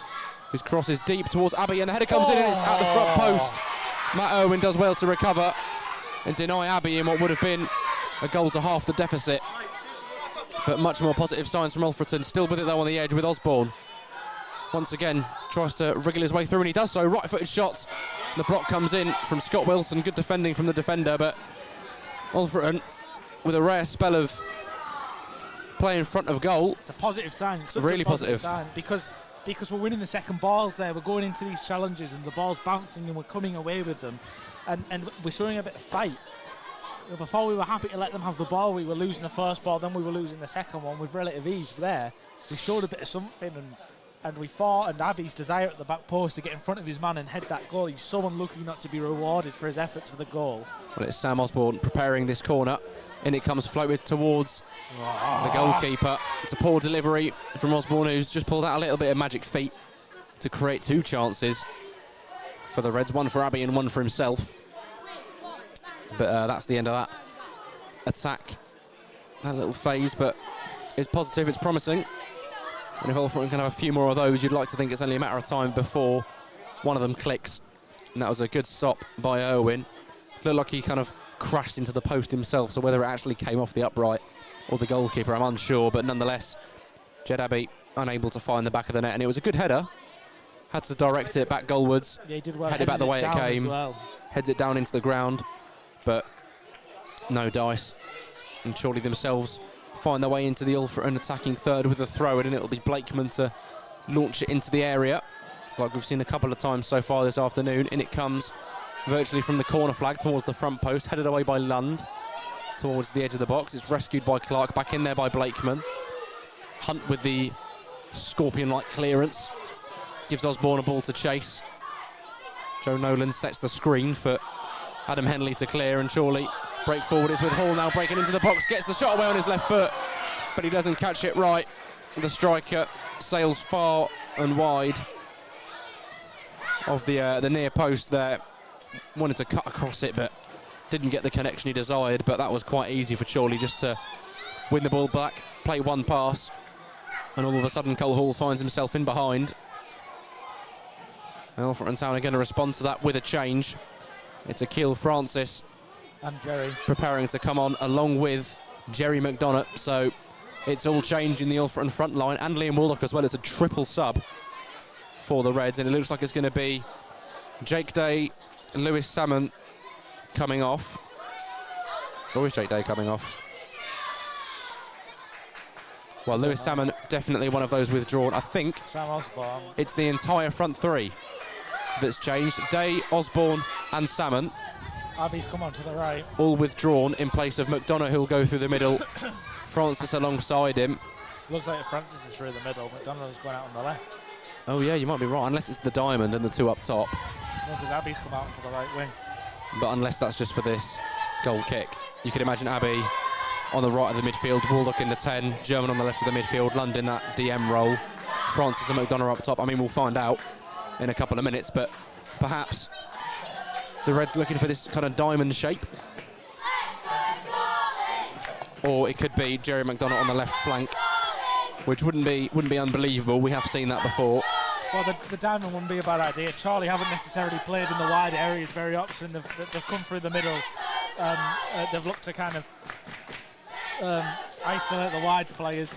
Very, very rarely have they kind of looked to go to the wings or played through the channels. They like to go through the middle of the park. So if you overload that area, it may cause them a couple of barriers, but I imagine the shape will stay the same. And it looks like McDonough. Yeah, probably might be on that left-hand side. Well, all change for the Alfreton front line. Mark Carroll, standing in as the manager now, moving up from his role as assistant in this second half, electing to make wholesale changes up in that attack. And yeah, it does look like Francis through the middle, but just a bit of change of a dynamic. I don't mind it at all. I don't mind it whatsoever. Just shake things up. Since Francis has come in, he's really impressed me, and he's deserved a goal. And he's never seemed to quite drop for him yet.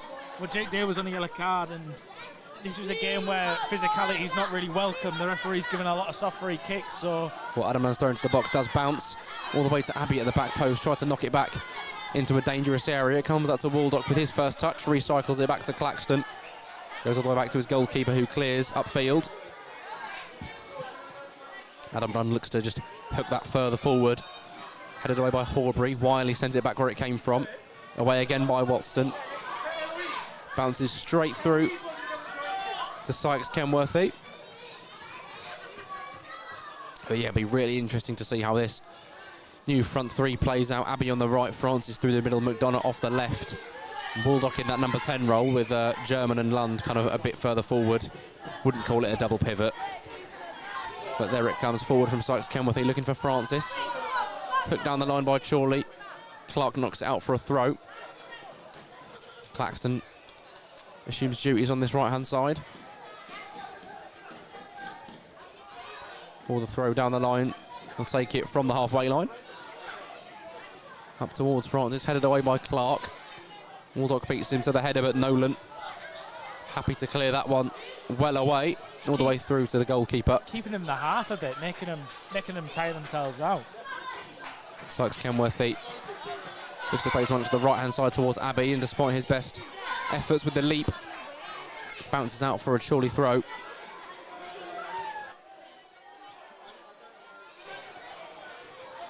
It's going to be Blakeman to send this one down the line, the designated throw-in taker. Headed powerfully away by Max Hunt into the feet of McDonough with a rare appearance since his arrival. Tried to find the feet of Jed Abbey. And Dwayne Wiley knocks that one back after the clearance came in from Blakeman, who's now out in this kind of left-back position up against Abbey. Sykes Kenworthy goes short with a throw towards Newell. He looks to go direct himself up towards McDonough on that left-hand side. Happy to hold it up and try and play it off of Toure for the throw, but it doesn't go that way. Toure maintains possession. Out to Henley, brings it into to Hall. Toure gets it back, little back heel.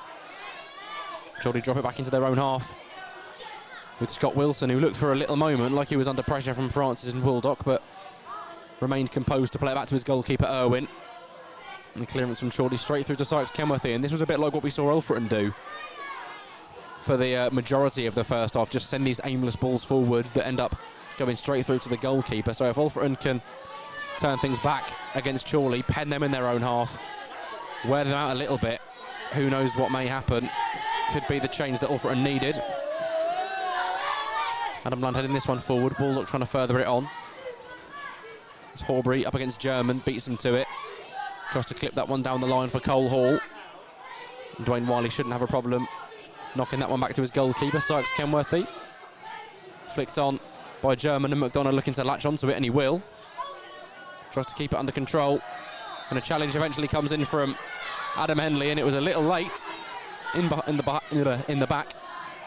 He was holding him for about 20 yards. I was going to say, he kind of hauled him backwards and then made the challenge, so it's kind of a combination of the two. Probably could get away with one or the other, but not both at the same time. And the referee, Melissa Bergen, gives him a talking to. Don't think it's going to be anything more than that. But a chance for Alfreton to fizz the ball into the box.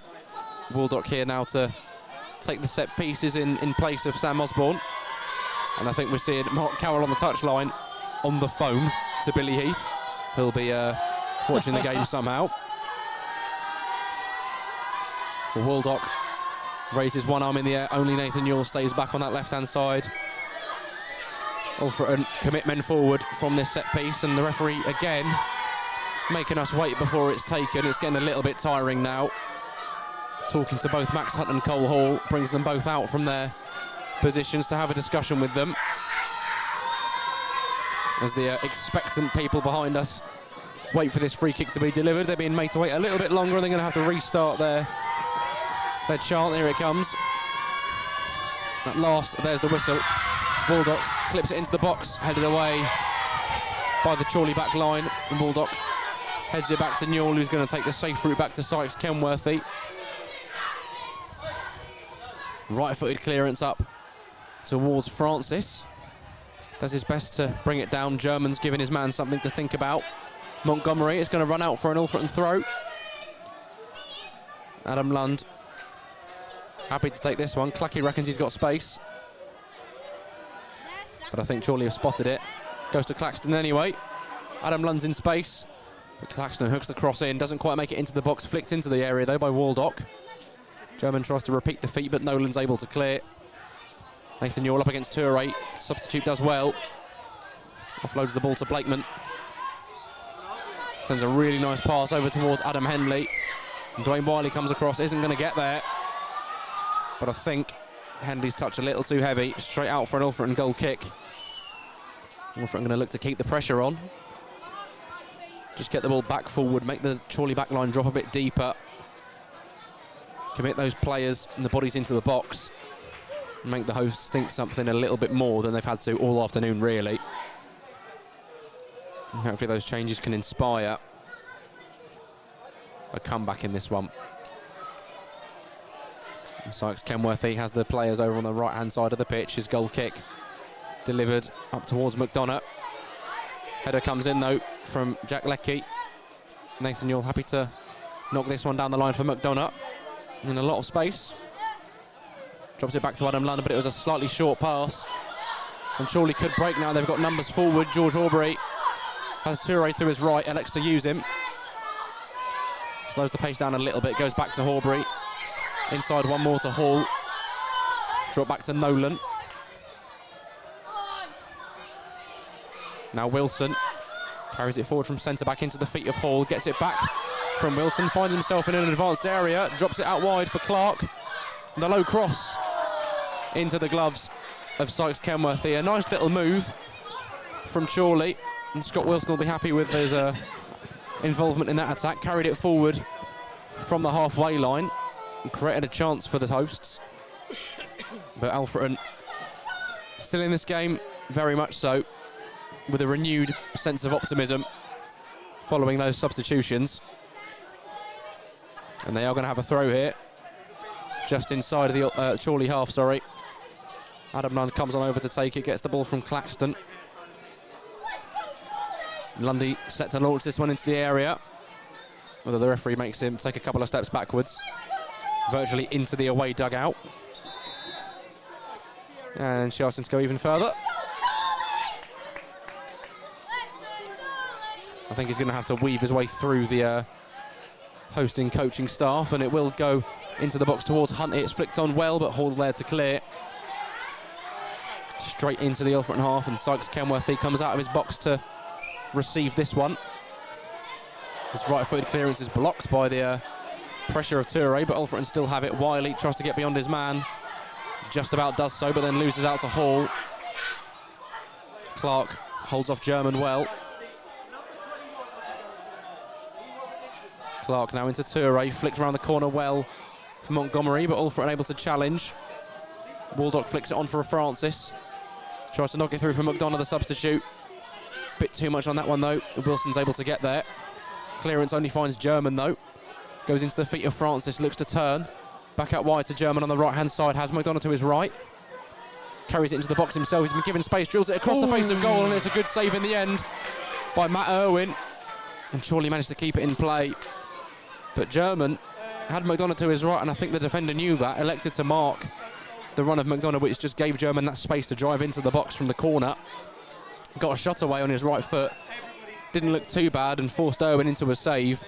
Parried it wide, kept it in play. And Chorley, the clearance blocked by Jed Abbey, I think it was, and straight out for a Chorley throw-in. I'm very happy about what's just been put in the chat, but I can't keep doing that. Why'd you look at me like that? Because I know you saw it as well. Well, Chorley's clearance down the line, only as far as Max Hunt. Sykes Kenworthy happy to clear. Into the feet of Abbey, who's had to come a long way to receive that one, but Adam Lund eventually puts the challenge in a Hall. Wiley across to McDonough.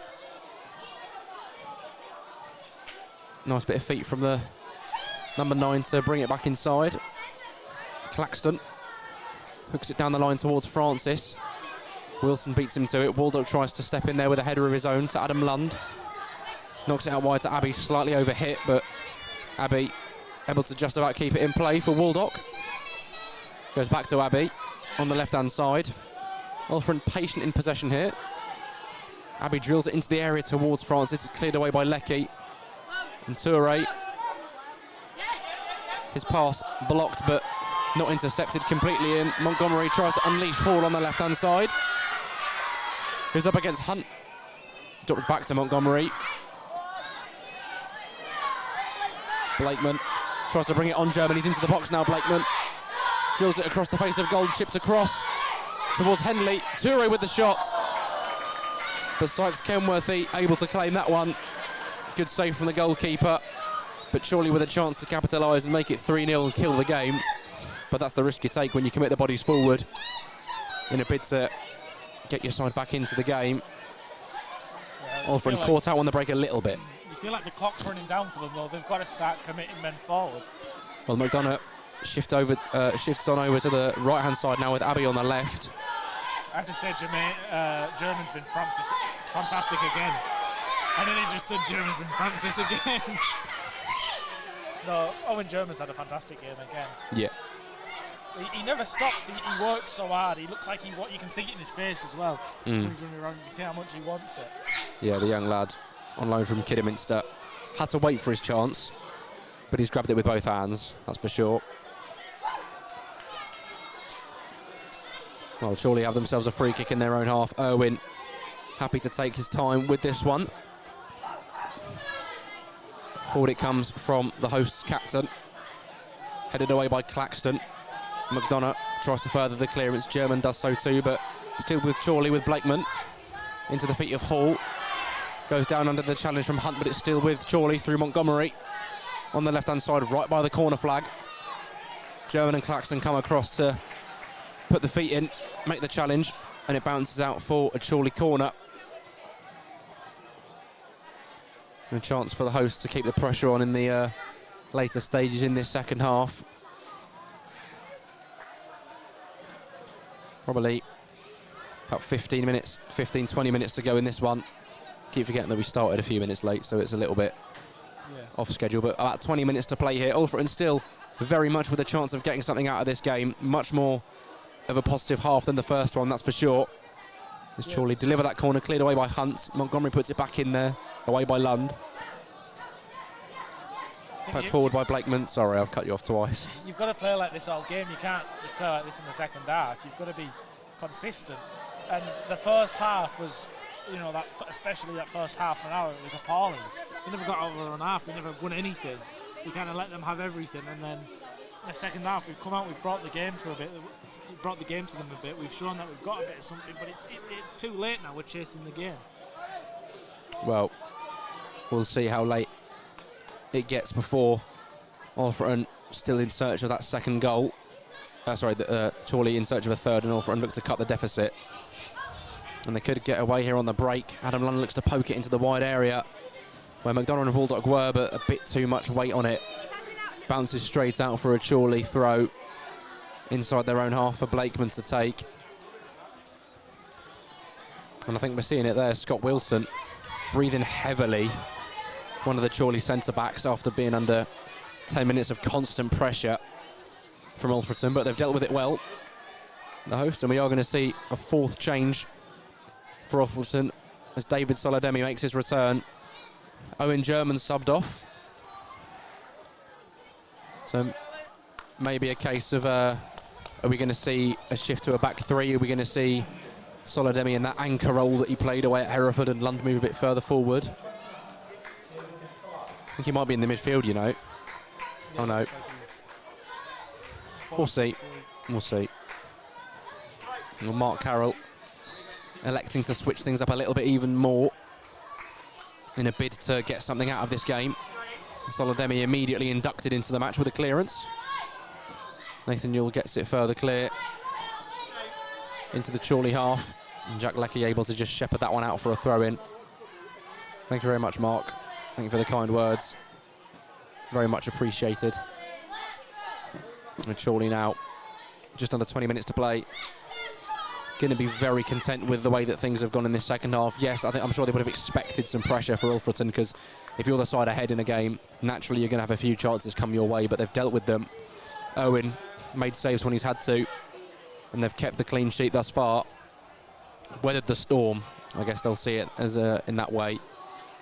And now they've had a couple of chances themselves on the break and look to have swung the pendulum back in their favour. But Alfreton still with a chance in this game. If they can find a goal before the kind of last 5 or 10 minutes, then you never know.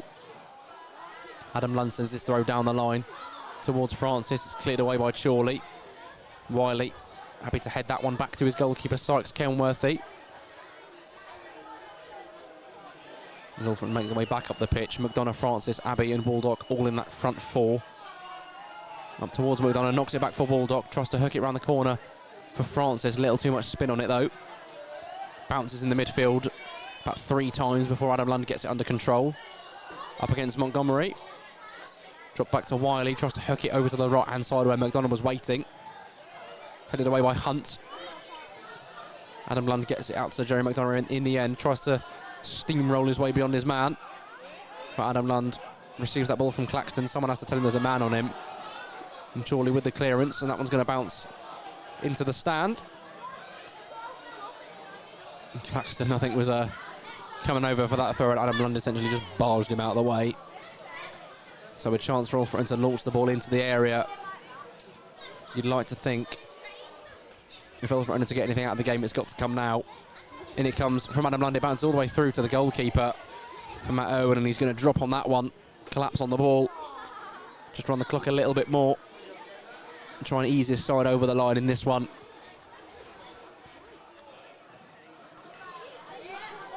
Well, the one sub left on the bench for Alfreton, Luke Mattison. Not warming up. I think that'll be how it remains. Although still over 15 minutes to go, you never know. Might just look for an injection of pace on the right-hand side or switch things up a bit. We've seen Mark Harrell's been quite pragmatic. He's sort of made the triple substitution to switch things up, and for a period of time looked like it was going to reward him.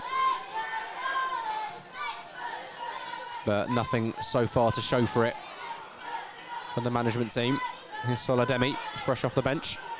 Played back to Claxton, goes further back to Sykes Kenworthy. And his clearance once again blocked by the on-rushing Cole Hall.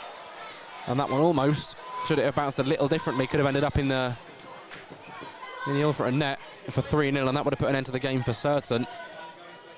But as it resulted, Sykes Kenworthy was able to claim it. Here's McDonough, brings it forward for Alfreton, tries to lay it off for Adam Lund. Surely clear their lines, only as far as Solademi, who is in that kind of midfield role.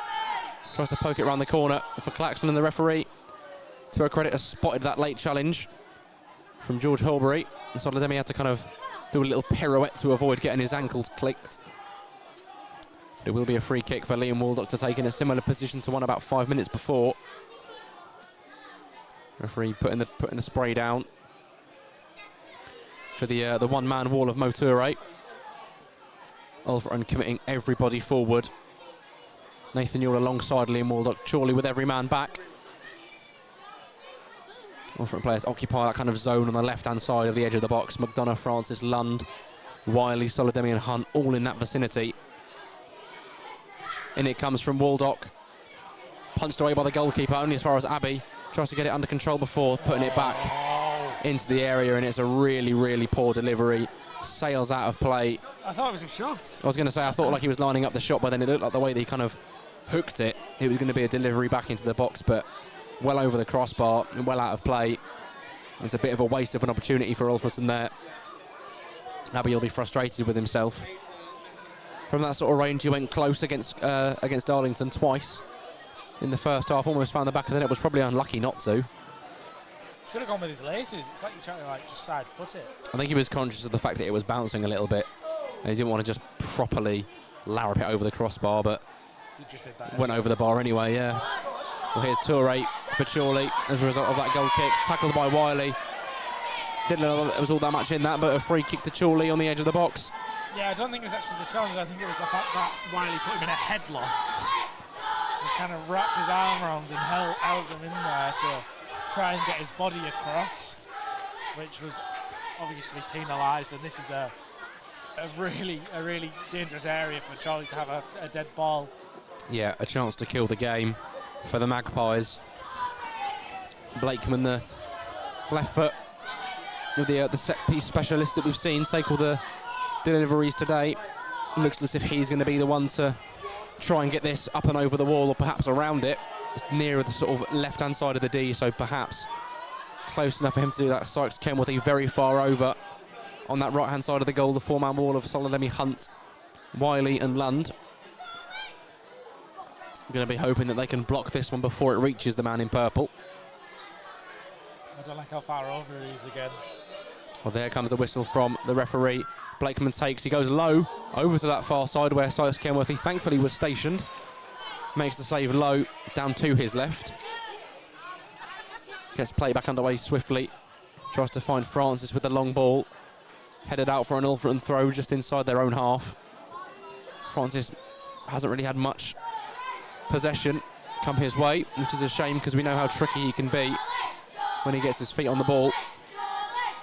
Throw down the line from Claxton. Headed away by Chorley, not once but twice. Back forward by Waldock. Or sideways, I should say. Hornbury happy to clear that one away. Brought down on the chest of Dwayne Wiley. Tries to hit that diagonal ball over towards Francis, and it bounces towards the edge of the box. Claxton's trying to rescue it, so is Adam Lund. Headed clear by Wilson. And Blakeman has to prevent a corner there. Good clearance down the line. Bounces off of the roof of the home dugout. Out for an Alfreton throw for Adam Lund to take. And it's about 10 minutes to go here at Victory Park.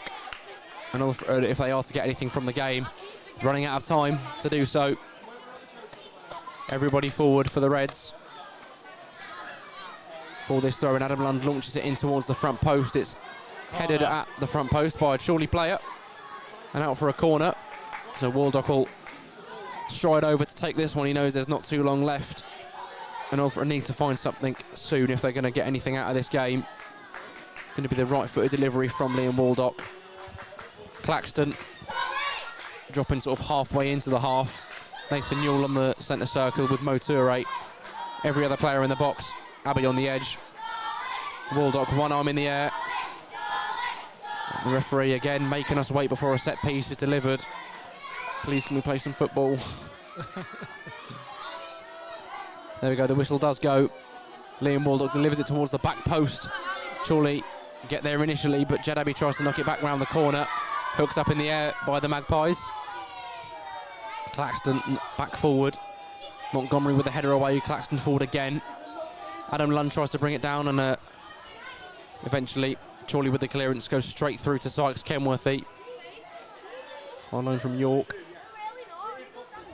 Forward comes the ball up towards Francis, tries to get his head to it.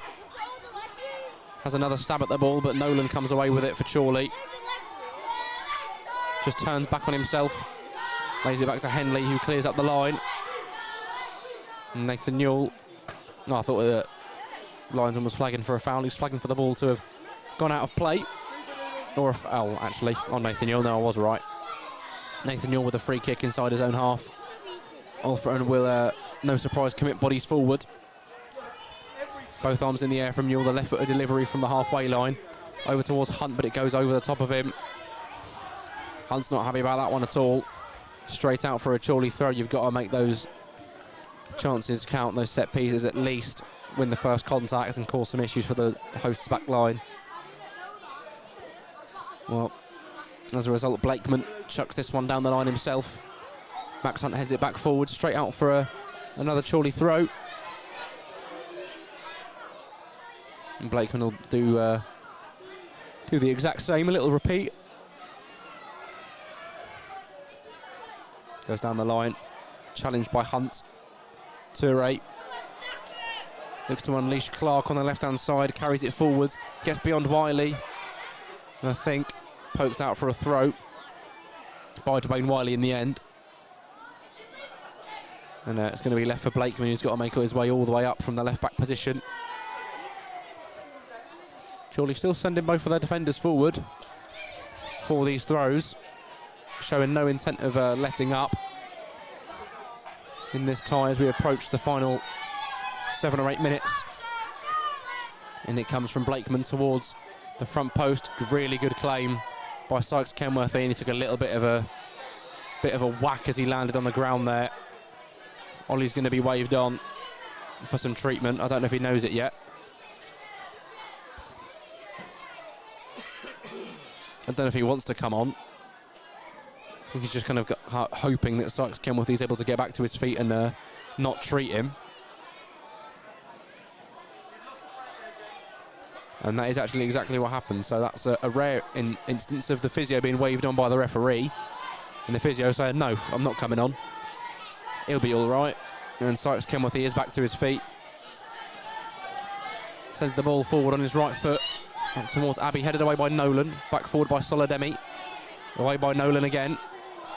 Forward by Wiley. Referee's done well to spot the dive from Cole Hall. Not award the free kick. Here's Newell, drop back to Wiley inside his own half. Claxton wants it on the far side, but it's hooked forward in towards Waldock.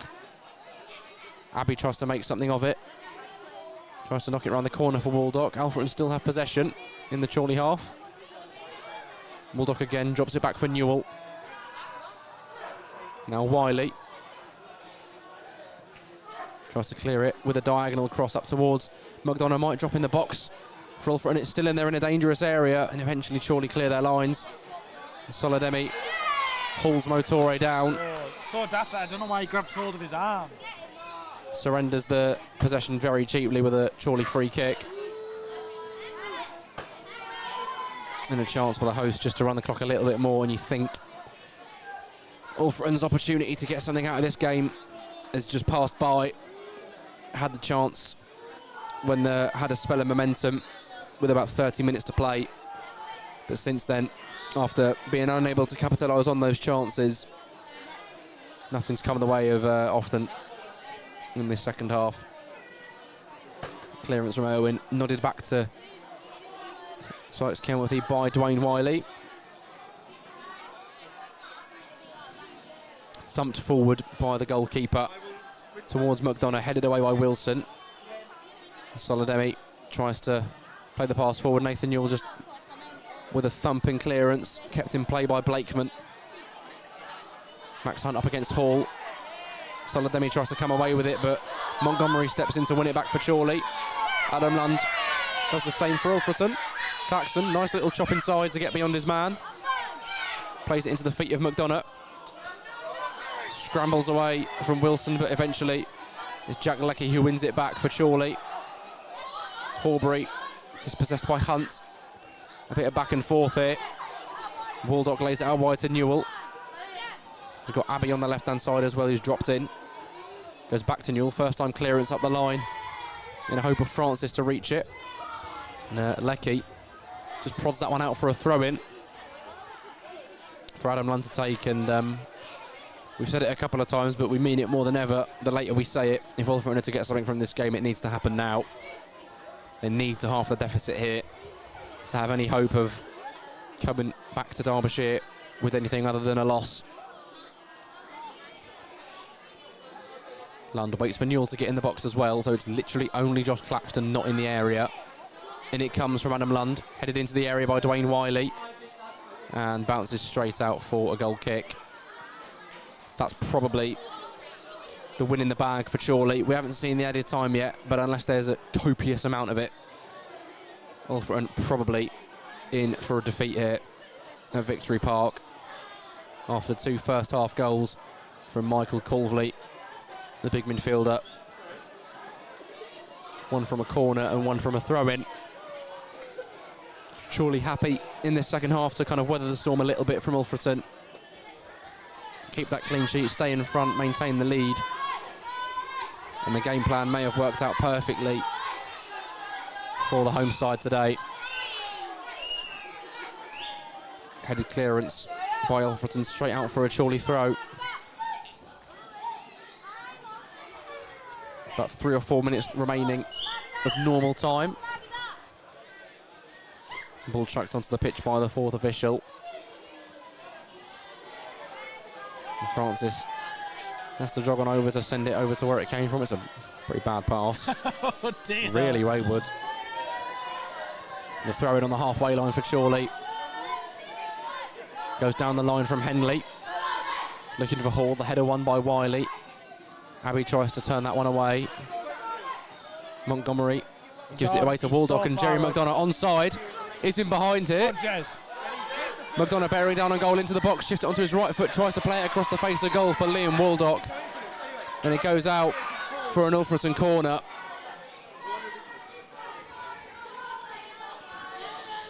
Liam Waldock comes on over to take it. I think that chance had to go in. He looked like he had so much space and time, but Yeah. just didn't have the pace to kind of get away from the back line and recovered well. He tried to shift it and move it across. Liam Waldock will deliver the corner to the front post. Doesn't beat the front man. Blakeman with the clearance, and Touré's going to get there ahead of Newell. Newell blocks his path down the line, but laid back to Blakeman, who will be happy to thump that one clear. Up towards the goalkeeper. Sykes Kenworthy picks that one up. Inside his area, going to have to go direct. Alfreton keeping Max Hunt forward. There comes the clearance from Sykes Kenworthy, flicked on. Cleared away by Blakeman again. Headed back to the goalkeeper by Wiley. Big clearance up from Sykes Kenworthy once again. Max Hunt trying to flick it on. Wilson with the clearance. Drops for Abbey. Opts to keep it in play. Here's Wiley. Carries it across the halfway line and looks for the diagonal switch. Over towards Adam Lund, flicked back into the edge of the box, but Chorley able to clear. Aubrey up towards Claxton, who heads it back forward. Waldock flicks it on. Now Francis tries to prod it out wide for Adam Lund, but too much on it from the substitute. Hasn't really had a chance to get into the game, Akil Francis. It will be a Chorley throw for Adam Blakeman to take on this left-hand side. The game edges closer to its conclusion. It looks more and more likely that Chorley are going to come away with all 3 points here. They clear the ball up the line towards Touré. Newell forced to get in front of him. We are going to see the board raised 4 added minutes of stoppage time in this second half. Probably not going to be enough for Alfreton to get anything out of it. Max Hunt is playing up front now. Wins that header and lays it off for McDonough now. Waldock goes out wide to Abbey. Has Newell on the overlap. Newell with the cross towards the back post for Hunt, and he gets the header in. And I think It's hit the post. it's hit the post, yeah. Irwin flew across his goal, but comes off the post from Max Hunt. Waldock tries a little flick round the corner, comes back to Claxton. Dwayne Wiley switched over to Newell. He tries to deliver on his right foot, cleared away to the edge of the box for Adam Lund, knocked into Waldock on the D. Goes wide to Josh Claxton. Has Solademi in support. Ends up feeding it all the way back for Dwayne Wiley at the centre circle. He tries to deliver himself. Hunt just knocks it back for Newell. Abbey now on the left-hand side. Tries to get beyond Touré, crosses it in with his left foot. McDonough stabs a foot at it, but it evades him. Comes all the way through and all the way out for an Alfreton throw on the right-hand side. Claxton is going to leave this one for Adam Lund. And you get the feeling that even if Alfreton score now, it's going to be nothing more than a consolation. Well, every man in the box. Alfreton outside of Nathan Newell. Adam Lund delivers. Wiley comes in with a header and it bounces off the crossbar. Abbey tries to recycle it.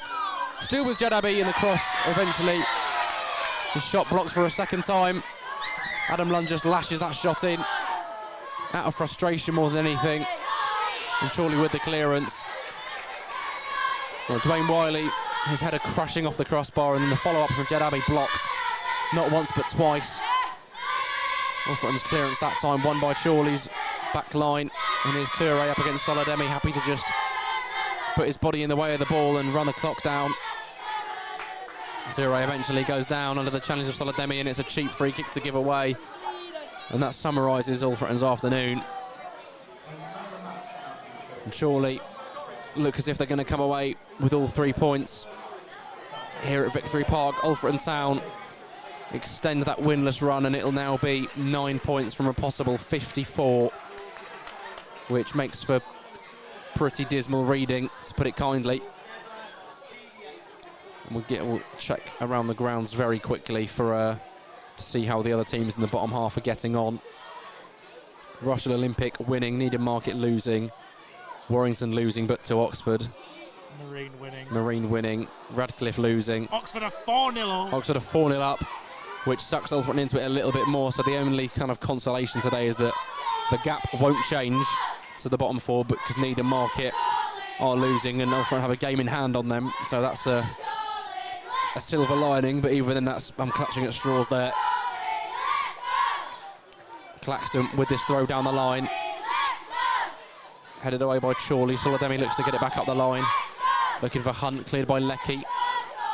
Nathan Newell leaves this throw for Claxton. And it won't be long until Melissa Bergin blows the whistle for full time here. Ball with Solademi in space in the centre of the park. Now Adam Lund, it's a poor pass and Clark with a challenge. Chorley fans enjoyed that one. They'll still look to keep the clean sheet.